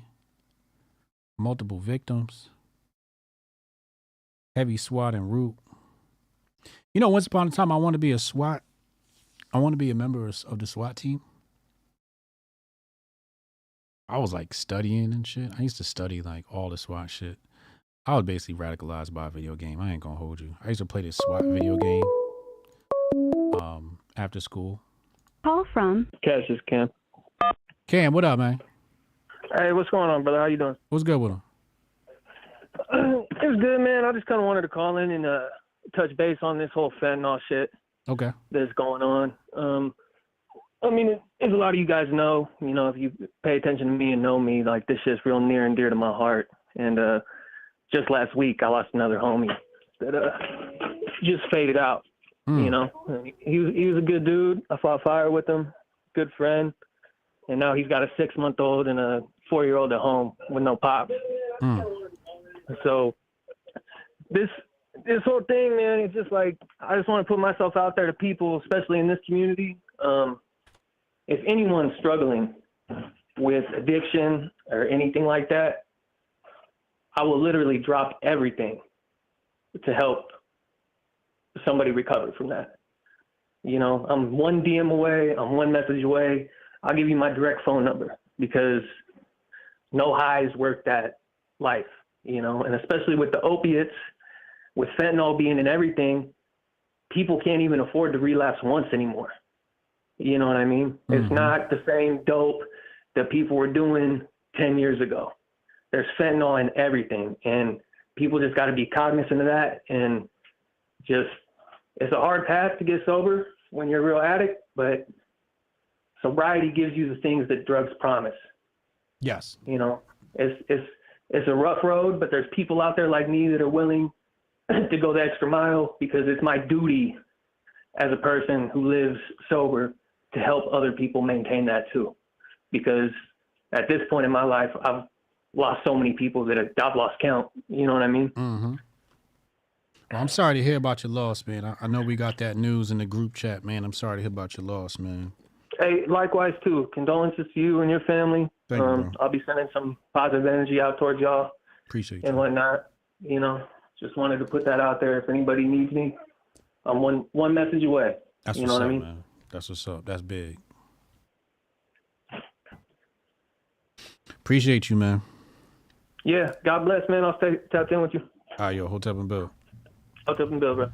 Let's catch this Cam, creator of the Hotep's Been Told You theme song. Ohio Tep calling. Where's Rudy's here? Rudy calling. Go ahead, Rudy calling. You know what I'm saying? Just get Rudy in here. Pause. So, active shooter, UNLV. So, what's my first reaction to this? First of all, I need confirmation. I need confirmation that this isn't, somebody just pulled the fire alarm. Call from Rudy the Vet. Rudy, what up, man? What's going on, brother? How you doing today, man? I'm good, yo. What's up, man? Talk to me. What's going on? All right. So I agree with you about 90% on the small brain content today. Okay. Because anything race divisive is small brain content. But I agree with you on the fact that if kids in college campuses, if black kids want to, dorm up with black kids because they feel like they have more in common, and white kids want to sleep up with white kids, I agree with you on that. You know what I'm saying? Yeah. People flock to their own. I agree with that 100%. What I don't, and what Mr. Burgess missed, all right, what he missed is the institutions doing shit like black only and white only graduations, or here's a new library right here. This is a black only library. You know what I'm saying? Where they divide, where the white liberals at the tops of these universities, not on the fact that, okay, we're going to live with, brothers want to live with brothers, whites want to live with whites. Not on that, right? Mm-hmm. I understand that completely. I'm 90%. That's what I'm saying. I'm 90% with you on your argument. But you got to also understand these liberal institutions are doing shady shit like we're gonna segregate the graduations, or we're gonna build a brand new library and no whites are allowed in that library, and that causes division amongst the left. I mean, amongst those leftist institutions. You know what I'm saying? That just digs it in. Not the fact that black kids might be like, man, I want to sleep in the dorm with the brothers, or you know what I'm saying? Yeah. So he was. What dorm would you have been in? Would you have been at Chocolate City, or you have been with the white folks? Bro, I'm from Norfolk, Virginia. I'd have been in Chocolate City. I went to Booker T. Washington, bro. I don't think you would have lasted in the all white dorm. Nah. I mean, but you got to understand this. Like, where I disagree with wholeheartedly with Strong Dad when he was talking about all the Southern whites need the South, right, for all its history of division and racism and all that, the modern day South is 1,000 times less racist than the North. Man. Yeah. 1,000 times less racist than the West Coast, man. Yeah. We got it right down here, man. And we have our individuals, man. You might still have some old redneck who's you might have some old brother that's like, man, fuck Whitey, and but for the most part, 80% of us, we all get along. I got a little mom and pop diner up the street from my house, man, that is 100% all colors and creeds come in there, man. I mean, I gotta tell you, when I go down south, south, whether it's a white restaurant, a black restaurant, I'm like, yo, everybody's fucking nice. Yeah, because we're not. Listen, man. My. All right. So my wife's pops, man, is a old school Guinea from New York, right? Mm-hmm. Old school fucking used to be affiliated with them people type Guinea. Yeah. And he comes down here. He's like, yo, the black folks down here are different than the black folks in New York. And I'm like, yeah, because we're not segregated down here. And he's like, I was like, you got Flatbush, that's all black folks, and then you got Bensonhurst, that's all Italians, and y'all don't mingle. And he's like, right? And I'm like, dude, you don't understand. Like, it's not, everybody has this, these northern whites have this old school perception of the South. You know what I'm saying? They had this old school feeling like, oh, that's what, you know, yeah, and this is where it all started. But right now, in this day and age, 2023, you get south of that Mason-Dixon line, there's a lot more fucking unity than there is above that Mason-Dixon line, man. You know, and I was born in New Jersey, man. I moved here when I was 11, man. You know what I'm saying? I've been here for fucking almost 40 years now, man.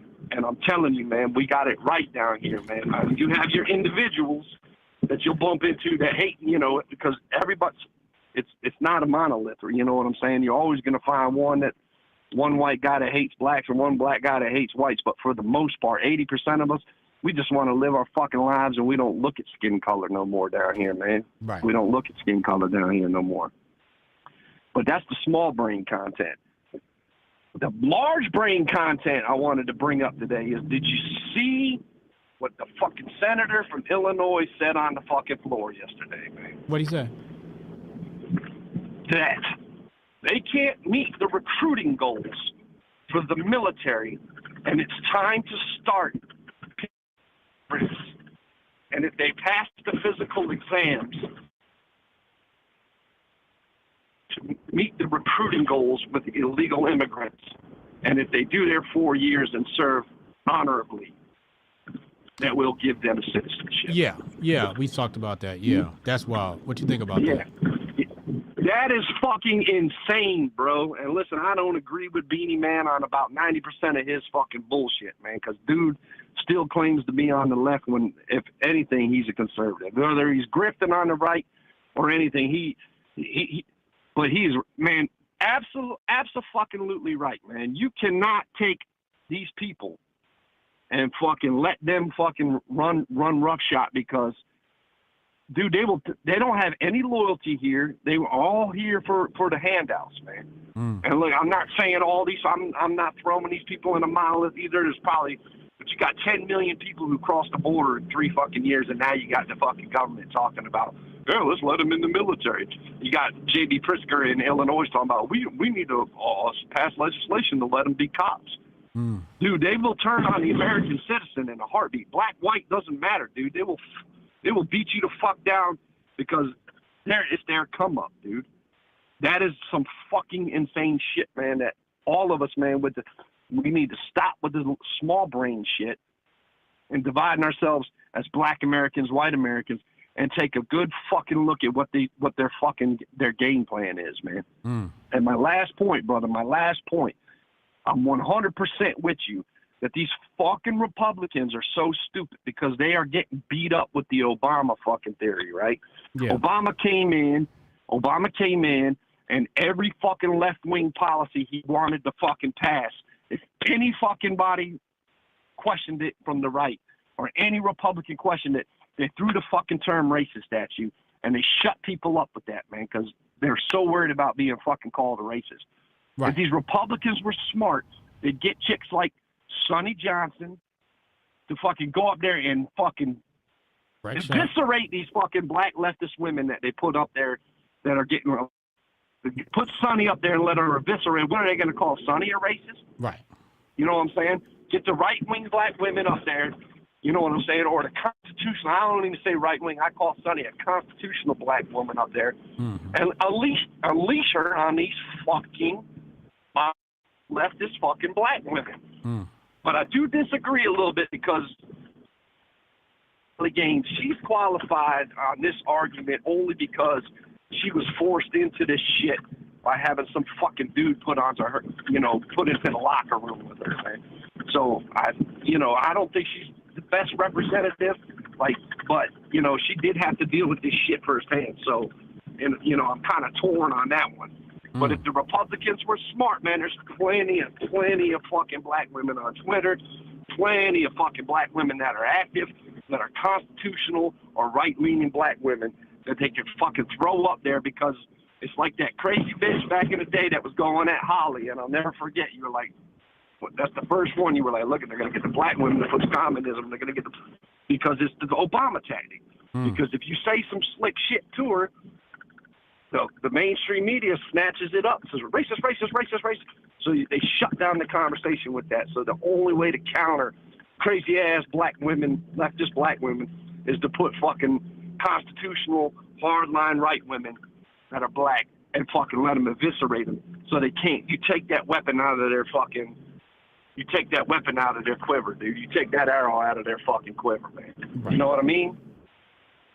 But otherwise, man, great fucking show, bro. The Nephilim come in and fucking twisted my mind again, man. I swear to God, man. That dude, man. I'm telling you, that dude's the one, man. That dude's the one, man. I'll follow Goldstein.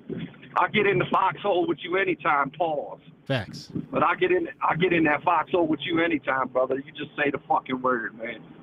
I I've been to agree with you. Arizona before. Yeah, if shit went down and I was in a foxhole with Goldstein, we definitely be holding shit down. I could trust him to have my back. Exactly, dude. Exactly, brother. Exactly. But look, man, love you to death, man. I just jumping in the fight for the day, man. I hear about to grind it up. Hotep and build anybody. And Chad, man, I'm sorry for your loss. HJ, I'm sorry for your loss, man. I don't like to see bad things happen to good people, man. Yeah. But Hotep and build, everybody. I'm out, man. All right, Hotep and build, bro. So yeah, this incident in Vegas, right?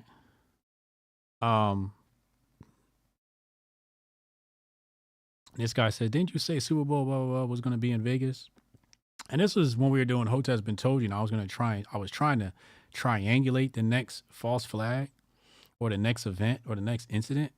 And I think Vegas was one of them. I think Vegas is one of them, and we've come full circle now. Call from Sorry. Sorry, what up, yo? What up? What up? What's good with him? Dude, you know, you hate to see it. I hate to see black women supporting that shit. For the longest time, you know, people used to talk about how, you know, the black community was just homophobic, quote unquote. And it looks like that got to some of us. What you mean? They did. I think some of people just go along with the agenda so they don't look like, you know, the homophobic black person. Oh, yeah, absolutely. They don't want to be canceled. Yeah. Mm-hmm. And it's sad to see sometimes, you know, because, you know, because black women are very compassionate at the same time. But, you know, there's like a fallacy that the equivocation fallacy sometimes with, you know, comparing our struggle to the struggle of the homosexual or the trans people. But other than that, you know, on the bright side of things, you know, I think it's productive to talk about what's going on those college campuses, though. Right. No matter how you feel about white people, you know. Some of the northern whites aren't too bad. You know, I'm in Ohio, so sometimes they call us the south of the north. We got a good mix of them here. Mm-hmm. Good mix of some more southern down to earth white folk. Run into them a lot. So you know they ain't all too bad. It's more those like you said, like those blue cities. Those places like that where the niggas is the same way. I feel just as comfortable, like, you know, around my own people, but sometimes, you know, you never know when you walk into a room nowadays, especially, like what the temperature is going to be like with some of these new blacks. Mm-hmm. It throws you off. Yeah, I don't know if I could last around these new blacks. Like if I was in school today and I was in Chocolate City, I don't know if I could last around the new blacks. The new blacks would, they'd hate me. They would absolutely hate me. Yeah. I mean, back in the day, I was too radical for blacks when I was in high school. I was very radical. In college, I was too radical for some blacks. I've always been too radical to most black people. So now to the black left, I'm probably still super radical. Yeah, I think that's a common thing nowadays. I think it's probably less so for a lot of the black men though. I think there's it depending on where you come from. I think there's more of a kind of consensus on some of these things, or at least a like-mindedness that you can come to expect. Like, I was out last week, met some people I never met before in my life, but they knew what was up. Yeah. Didn't even need to say a lot for them to get what was up, but and that's kind of a white pill for me. You know what I'm saying? Mm-hmm. That's a white pill. Yeah. And I also got a bit of a movie review for you. I saw the the Lady Baller joint. Pause. I know you watched it. You love Daily Wire. I didn't go to watch it. Somebody else was streaming it. You love Daily Wire. Let's be real. You watched it. You turned it on. You bought it. What happened? What's your review? It was horrible. It was horrible? It was actually, I was watching it with a group of people. Somebody else streamed it. Yeah, okay. It was horrible. We were all actually kind of laughing about how bad it was because the production value was like it was like like an indie comedy, if anything. Very low budget. Mm-hmm. Yeah, and everybody had a cameo. Like they basically all gave themselves a cameo. Mm-hmm. That was probably the most cringe part about it. Self-promotion, which makes sense. Yeah, it makes sense. Yeah, for sure. Yeah, they had a whole little ad spot for his razors and everything. Okay. But I mean, I kind of respected it. I was like, get your shit off. Yeah. Get your shit off.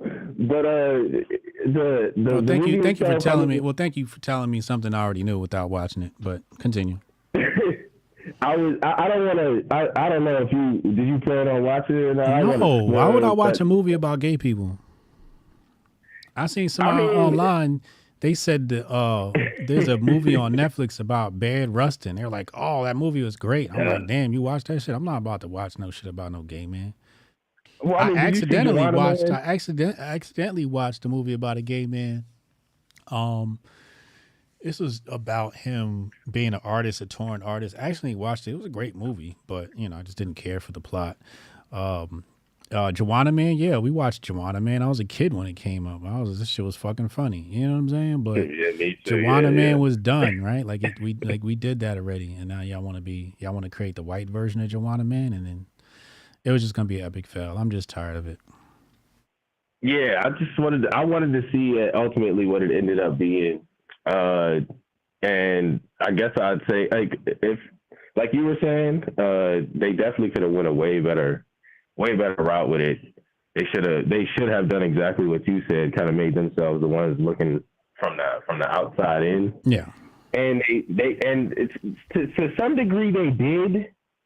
But they kind of made it more of a redemption story where All right, that's enough. That's enough. All right, I gotta get to more calls. You want to talk to me about Daily Wire's corny ass show? I'm gonna holler at you tomorrow. Thanks, bro. All right, man. All right. We not finna break down that shit. That shit is not important. Taylor, let's get Taylor in here. Shout out to Tari. Appreciate you, man. Appreciate you calling. I just don't want to fucking hear about their failed movie. That's not how I want to spend my day with my callers. We got more pressing shit to talk about. But we said it on this channel. It's gonna be a failed movie. It's a failed movie. Call from Taylor. Taylor, what up, yo? All right, I gotta dive right into it because I have way different disagreements on Lady Ballers here. Okay. All right, it wasn't bad. It wasn't good. It missed some very core elements. Okay. And I'm going to get real technical right off the bat. Their sound design sucked. Their sound design was bad? sucked. sound design was so They bad. couldn't get There was sound right? moments.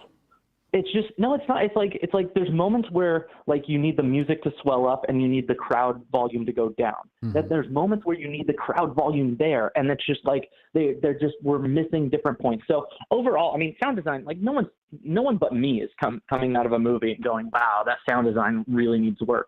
Right. So like all things considered, it was a B movie. There was way too much like politics and stuff shoved right into your face. But what would you expect from the Daily Wire? Right.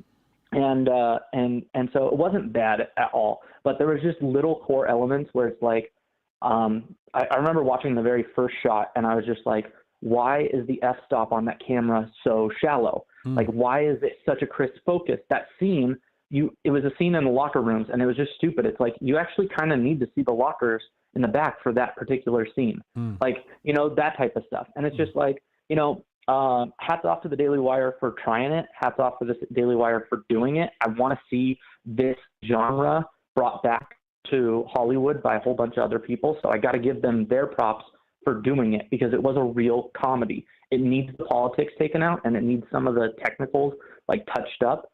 But, the first time anything comes out like this, a new production company, of course those type of things are going to be garbage at the beginning, and building up the momentum so that Hotep Nation can start creating a movie and go, well, where did you guys, like, if we created a movie, like, who are we going to pull as a camera operator? Who are we going to pull as sound design? Well, it's not going to be someone from Hollywood. It's going to be someone that worked on Timcast films and said, maybe not this one, or someone that works on Daily Wire films. That's the type of thing that I got to give them their hats off. Nah, I'm going straight to Hollywood. No, you can't go straight to Hollywood. Yes, you those can. Those guys are getting worse and worse too. Well, I'm talking about as far as experience is concerned. I want my shit Hollywood quality. And there's a lot of people that keep their mouth shut and still produce Hollywood quality material. So I'm going for the dude that, shot that last movie that won a Golden Globe. Like, when we shoot, I need somebody with straight up credentials. All right, and I hear what you're saying. And those people that take the check. Those people are work for hire. I'm saying that if it's 2 years from now, you're right. If it's 10 years from now, the people that we're going to be poaching, they're not going to be from Paramount. They're going to be from Daily Wire, and they're going to be good. Okay. That's my thought. That's my thoughts. We'll see. Well, you're in post production, so you know better than me. Well, yeah, and I wouldn't steal anyone from Daily Wire currently. Let's just put it that way. But hopefully they build. All right, let me dive into that Derek Chauvin thing. That I got a question for you. Let's say that he was completely innocent. Whether he's completely innocent by the drug thing or by the procedure that he followed in the knee on the neck type thing, or whatnot. But releasing him is going to cause the riots. We know that. What would you do? Go for the innocence or go for the releasing? Or go for the riots? Yeah, innocence and keeping a court system. Because that's the struggle that I have. Because personally, I think that if there's three outcomes here. One is that Derek Chauvin killed George Floyd, and he went to jail for it because he did policing that he wasn't supposed to do, that was illegal, and therefore he killed George Floyd. The second is he followed the exact instructions that are given in the handout to do, and the state killed George Floyd. And the state needs to be held accountable, not the individual that executed the procedure that the state recommends.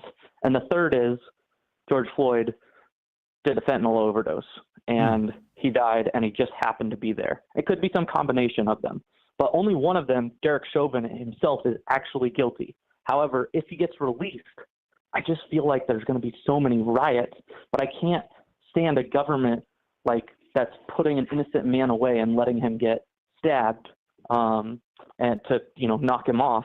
I mean, it feels like the government intentionally tried to kill this guy to get him out of the way. And it's just like, what do you do in that situation? I say you gotta take the riots. You gotta take the riots. Gotta stand on principle. Yeah. You gotta stand on principle.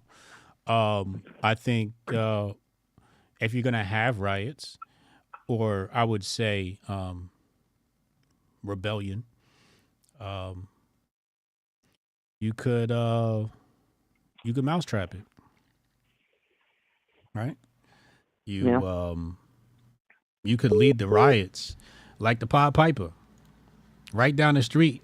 You know what I'm saying? Like, or to the river, right? And jump off a fucking boat, right? But I think there's ways to mitigate risk. If you know there's going to be a riot, I think there's ways to mitigate that risk. And a lot of people deal in the art of manipulation, and I think there's a way to deal with people's feelings in a way where you could quell that rebellion.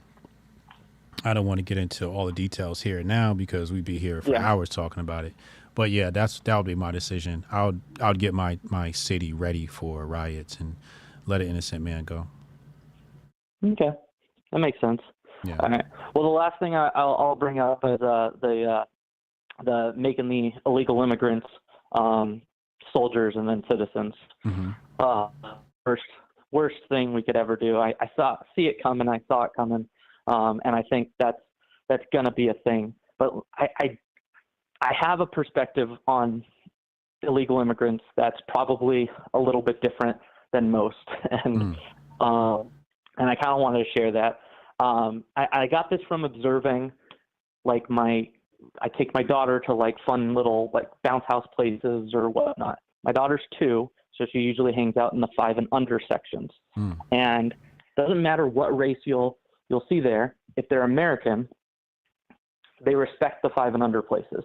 Right. You could probably take the hardest white guy, hardest black guy, hardest Asian guy, whatever they are, and they're going to respect that because there's this Americanized value of, I see it says 5 and under. I once had a 5 and under kid. I wanted them to not be trampled on by the 13-year-olds. And every time any of these places, I see the illegal immigrants do not respect it. And I bet you it's because they don't read it, they're not seeing it, whatever it is. There's always these 13-year-old, 14-year-old kids like pushing around these 2-year-olds. And it's just like, there's something that is completely wrong to destroying this American like system of just basic, it's not government, it's just basic decency. And no one can, I don't know. You got an invasion of your society.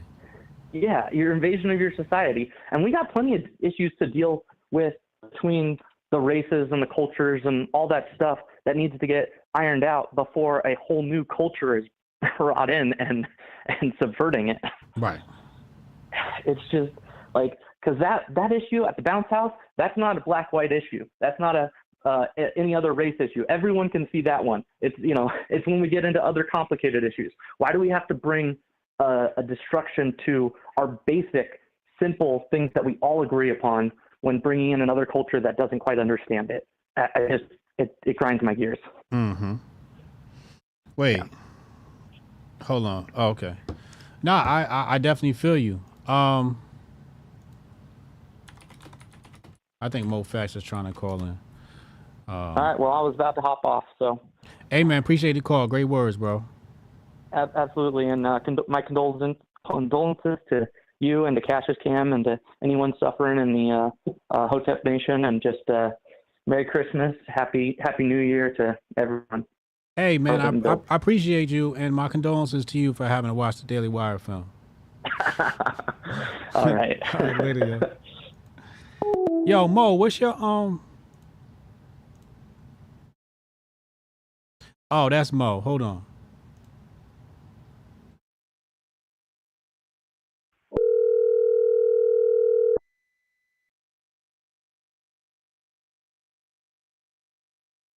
Mo. What's up, sir? Mo, what's good, bro? I'm doing good. How about yourself? Life is good. Life is good, man. What you got for us today?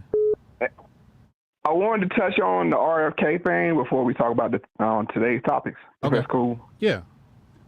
I sent you that link yesterday. Right. RFK Jr. is just doing nothing but taking his uncle's playbook of trying to get the black vote.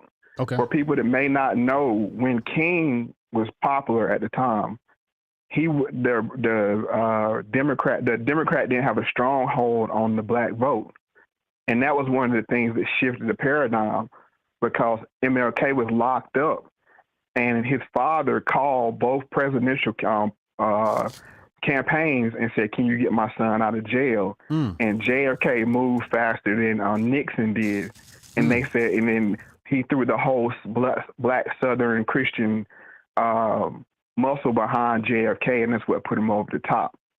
So I just want to let people know, and I think RFK going after a descendant of King. Right, he's going after that. Let me out black Joe Biden. That way, when we go in these rooms and negotiate, he could say, "Hey, I can pull the black vote away from you. Sit your old guy down." And to be honest with you, who RFK rolling with, they could easily push Trump to the side. You know what I'm saying? Like, they could easily, you know what I'm saying, like through legal action. If RFK get the Democratic nomination, it's a wrap.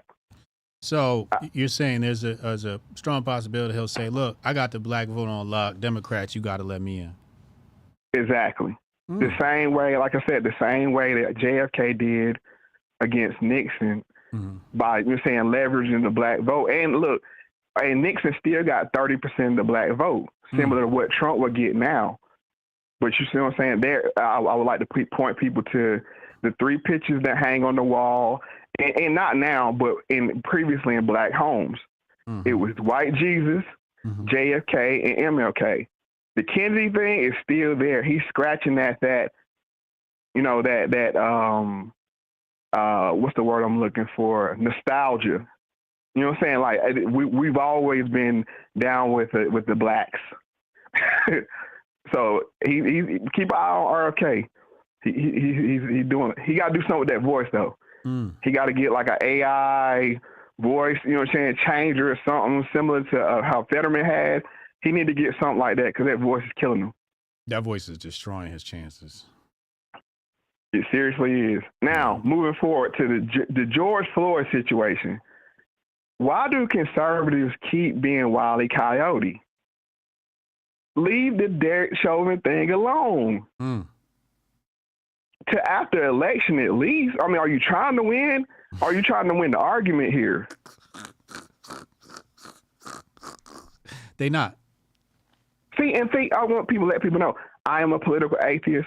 I don't believe in any of this shit. You know what I'm saying? I just want to put that out there. But if we're talking about political science and political calculus, there's no win. What you had to do is say, Derek Chauvin, you got to take this L for us. You got to hold your head. You know what I'm saying? You got to sit on this, you know, get him down with the Aryan Brotherhood or whoever to protect them on the inside. But he got to sit down. He got to sit down on this one because, as the last caller said, there will be riots. This will activate the black vote, which is kind of lethargic right now. Yep. And you'll lose. And the thing is, see, the Democrats don't actually need the black vote. They need the illusion of black people actually voting. So when they steal it, you know what I'm saying, it can't be questioned. Right. I'm gonna say that again for the people in the back. The Democrats don't actually need the black vote. They need the illusion of enthusiasm from black people voting. So when they steal it, like they did possibly, maybe, allegedly in previous elections, there will be no questioning of it. But if you put Joe Biden up there now and the black vote is not activated and he gets this huge number of black votes, black people are going to start looking around like, wait, did you vote? Yeah. I didn't vote. Did you vote? I mean, they didn't do that in 2020 because, they wanted to get Trump out of there. Right. And the whole BLM thing. But they can't pull that trick again with how lethargic the black vote is right now. How cold it on Joe Biden. Let me ask you this. Why is it that the red whites have picked up the Derek Chauvin case? They don't like to lose. This is the thing, and they use that same, just like the Roadrunner would use Wile E. Coyote's enthusiasm against him. They don't like to lose. All you got to do is say black, they're going to say white. You say up, they say down. You know what I'm saying? That's the way it goes. They're not sophisticated like the left is. I'm going to show you why. The left has a word. It's 2 words, intersectionality, and what holds that together is solidarity. That's why when you saw BLM, you saw Palestine, you see LGBT. They understand, like, we might step on each other's toes, but when it's time to ride, we're going to activate for each other. That's a good point. You see what I'm saying? The right, that's the thing. Like, it's weird, it's ironic that they have to be right. It's kind of like if you're you're at a dinner party and somebody mistakes a fact, you know it's misstated, but you don't ruin the vibe, you know what I'm saying, to correct them. Right. You know what I'm saying? You let it slide or whatever, you know what I'm saying? Or you find a clever way to do it. Yeah. The right would stand up and say, hey, that's the wrong date. I got proof. I'm going to show you a video on BitChute. You know what I'm saying? Like, bruh, like, you done ruined the whole party. Yeah. That's a great analogy. It's the whole thing. It's like, bro, and that's why, to be honest, that's why they'll never be. And I'm not beating up on the right. This is constructive criticism because you're trying to get the cool people on your team. That, I mean, like, I'm just being honest with you. You're not going. It's just like those old movies. The cool kid always win class president because people like him. Right. That's the only thing that mattered. And you had a cool guy. Yeah, the biggest cool guy they had was Trump. And is, you know what I'm saying? He's cool. Like, even if you don't like him, it's like, you know what? He's like, I'll rock with him, even though I don't rock with him. If you want to attract more people like that, y'all gotta chill. And at the same time, I would say to the left, this whole transgender thing, they're testing the limits of it. I don't know if you remember the Just Hilarious thing when she made her statement. Yeah. And the LGBT people jumped all over her. It's the same thing on the left. They're becoming too big of ideologues. Right. You know what I'm saying? Like, they have to. What's happening is the extremists are taking over on both sides. Yeah. And that's a real problem. And it's like you said, people now, like you said, you want to leave here. You know what I'm saying? Like, you don't want to live longer. That's crazy. You know what I'm saying? And it's all because the extremists got the wheel right now. If you sit and the right person, if you sit a person with you and somebody diametrically opposed to you on politics in a room, y'all can have a conversation. Right. But it's these extremists that do all this yelling, and you saw the person try to set themselves on fire. You know what I'm saying? Like, what are we doing here? What are we celebrating? Right. It's not that big of a deal, but we know why that's happening. You know, like, it's a strategic plan to turn people against each other. Right. To be honest with you, that's what it really is. With the technology and thing conversation I was having, I don't have a problem with technology. Remember we had that conversation about land or technology, which one would be more important? Yeah. This is the reason why land don't matter no more, to be honest with you, unless you're growing food. Digital space, you know what I'm saying? That's how people see you in this world today. So, I mean, I just wanted to say that. So, what did you have for today's stories? Huh? What did you have for today's stories? What, the transgender, like that kind of thing? I mean, like... that or the Burgess thing, you know, Burgess saying, you know, black folks got their chocolate city and, you know, all-black dorm room. And that's what I'm saying. Like, there's no such as all-black anything in a white supremacist system. I'm sorry. You know what I'm saying? Like, okay, just think about it. If you go to a school and it's 5% black, I don't think people ever been in that situation. I have. You know what I'm saying? I went to alma mater of my parents, you know what I'm saying, for one semester, and I had to get the hell out of there. You know what I'm saying? Because just the culture shock. When you used to seeing 20, 30% black people, and they go down to 5%, and of that 4% are athletes, so they're always practicing or whatever. For the average black student, you need these refuge. But see, the white supremacists on the left know that, and they weaponize it and hang it out there so the right can jump over and say, you don't need this. And they're like, look, there go the racists. When they're the racists, you know what I'm saying? Like, it's a trick. Why do we need these places? These places, you use the term refuge. Right. Why do we need these places? I'm going to tell you why. When you're 17, 18 years old and you leave the comfort of home and your parents and that look like you and your community and your church and everything that look like you, and then you go to this predominantly white, you know what I'm saying, institution, like I'm gonna break down the math for you again. 5% black, right? But what they don't tell you is 80% of that 5% are athletes.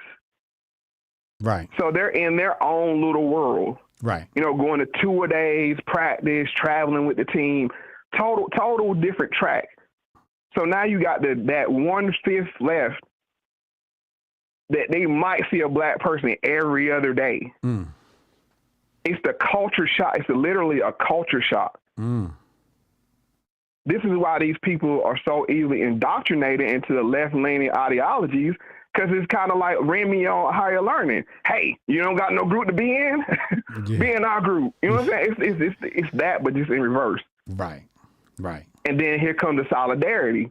Oh, you know what I'm saying? We looked out for you, Blackie. You know what I'm saying? Now you got to take the LGBT, or you got to take the Palestine, or you got to take the whatever it is, fill in the blank of their planks of their political ideology, right? And now that's where you see these people bugged out. And this is the new black you talk about. They don't went to college, they get bugged out, turned out, and then they form when they come home. Yep. Yep. Yep. So this is why it's needed. But what's really needed is send your kids to HBCUs. If you really that, you know what I'm saying? Like, this is where I'm fair. I would call it down the middle. If you need an all black library or dorm, whatever it is, go to an all black university. Yeah. If race is that important to you. Right. Or shut up whining because you knew what you signed up before you signed up for it. See, I call it down the middle. You know what I'm saying? You can't complain about what they got on the menu if you chose to go to that restaurant. I agree. That was always weird to me when I see all these black people go to PWIs and then complain. I'm like, nigga, you chose to go to the white school. You could have went to a black school. You know what I'm saying? Right. Whereas I'm like, yo, I want my daughter around the white people because I want them to know how to move around the motherfucking vultures.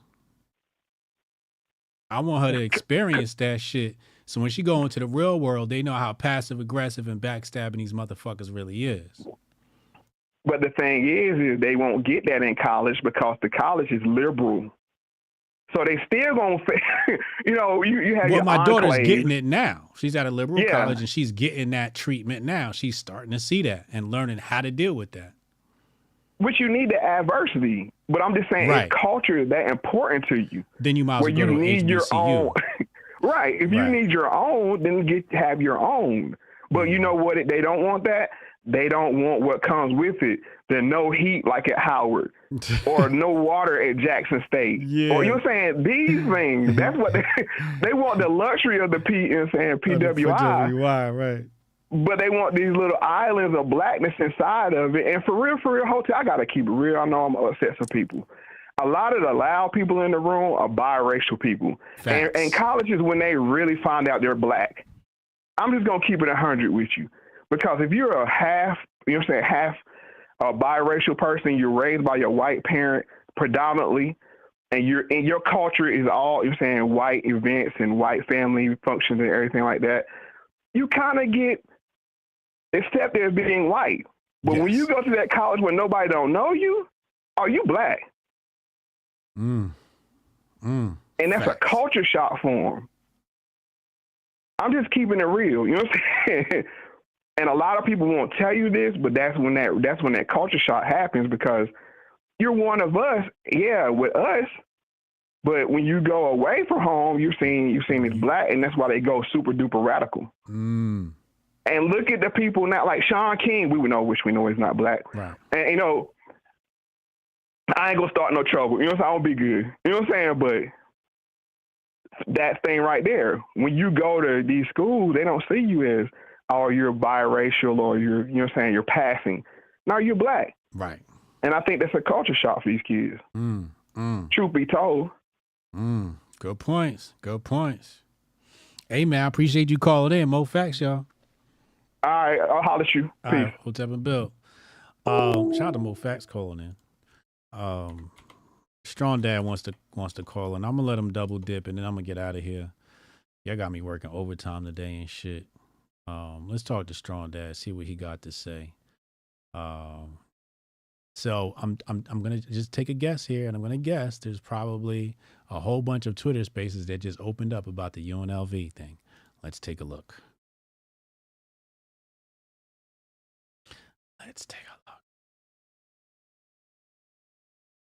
look. Okay, so there's a space about Diddy. I guess that's something to do. Here's Strong Dad. Call from Strong Dad, what up, yo? What's up? What happened? Hey, all right, so listen. Violation on watching the Daily Wire. Huge violation. Huge violation. Huge violation. No one needs to be watching any movie about T people, even if it's a fucking parody about T people. Right. What's happening? What's going on in your daytime that this is what you want to occupy yourself with? And this is the reason why the right is losing. This is the reason why all these people are losing, because literally in their brains is complaining about being victimized and niggas with dicks. Fucking, you know what I'm saying? Bitches with dicks and niggas with vaginas. That's all they think about. They don't think about nothing else. They don't care about nothing else. It's white people. It's white people are under attack, and it's look at this trans person. Look at how stupid they are. Let's own the left. Y'all motherfuckers are losing. You're fucking losing. And no one in Hotep Nation should ever, ever, ever, ever be occupying any iota of their time with that mind-numbing garbage that is in Hotepistan. If you turn that shit on, I'm going to be right outside your hut in the morning ready to violate you. I'm going to violate you for real. It's me and Cannon Hotep and Goldstein finna be right there with a bullwhip and a motherfucking post, and you getting strung up right there, and you getting your ass whooped. Wait a second. You saying if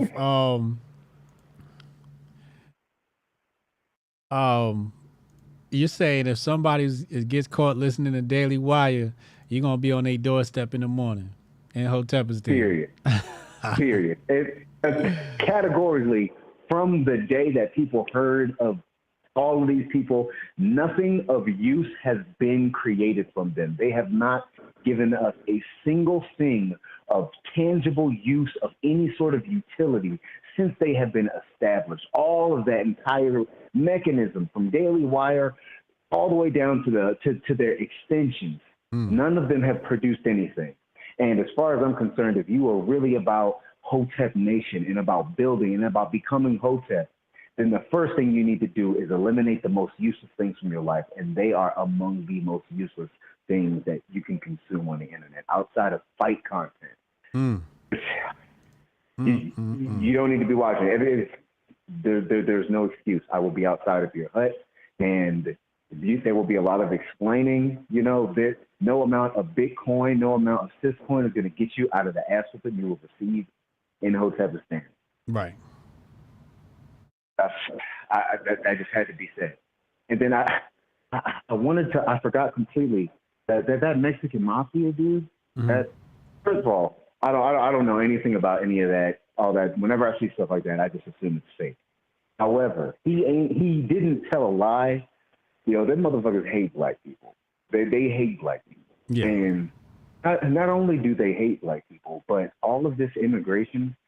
Who do you think is going to get the runoff of that? Every outcast from all of this illegal immigration, every dude who is a drag in their society, who's a bad dude, they trickle through one of those three major gangs in the U.S. for Hispanics. They're either in the Mexican mafia, they're either Serranos, Jimmy, what up? but they fall into one of those or some offshoot of that shit, and none of them like black people. And it is exacerbated when they join those groups. I mean, this is how quick stream today. Gotta pick my daughter up. Millennials were created, right? The MS-13s were created because of mass immigration. They brought some niggas here. They couldn't survive in black neighborhoods. They made gangs. We sent their asses back, and they became powerful as fuck. And now they're one of the, outside of the Sinaloa, they're one of the primary movers in the drug trade, the Mexican mafia. And we created them.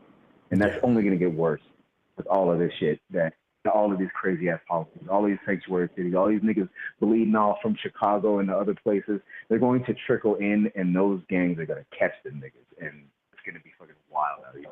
Right. Homestead life and homeschool is your only refuge, American citizen, because your schools are going to become a lot more violent, and the regular neighborhoods are also going to follow that trend. And that's all I wanted to double down. Hey, well said. Appreciate you, man. We about to go head over to Uncle Hey, man, Hotep channel. He live right now. So I'm going to see you over there, man. Hotep and Bill. All right, Hotep and Bill. All right, yeah, I'm going to see y'all tomorrow, 2 p.m. I might stream chest later. I got to see how I'm feeling, but I'm out of here, man. Go check out Uncle Hotep's channel.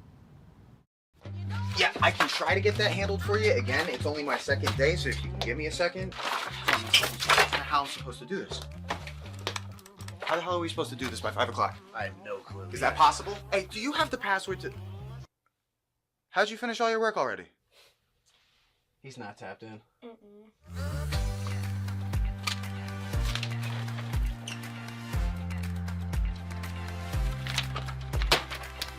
How'd you get that done so quick? They think they're gonna be able to budget that? It's money. That's money right there. You understand? You guys finished your work 6 hours early? He's not tapped in.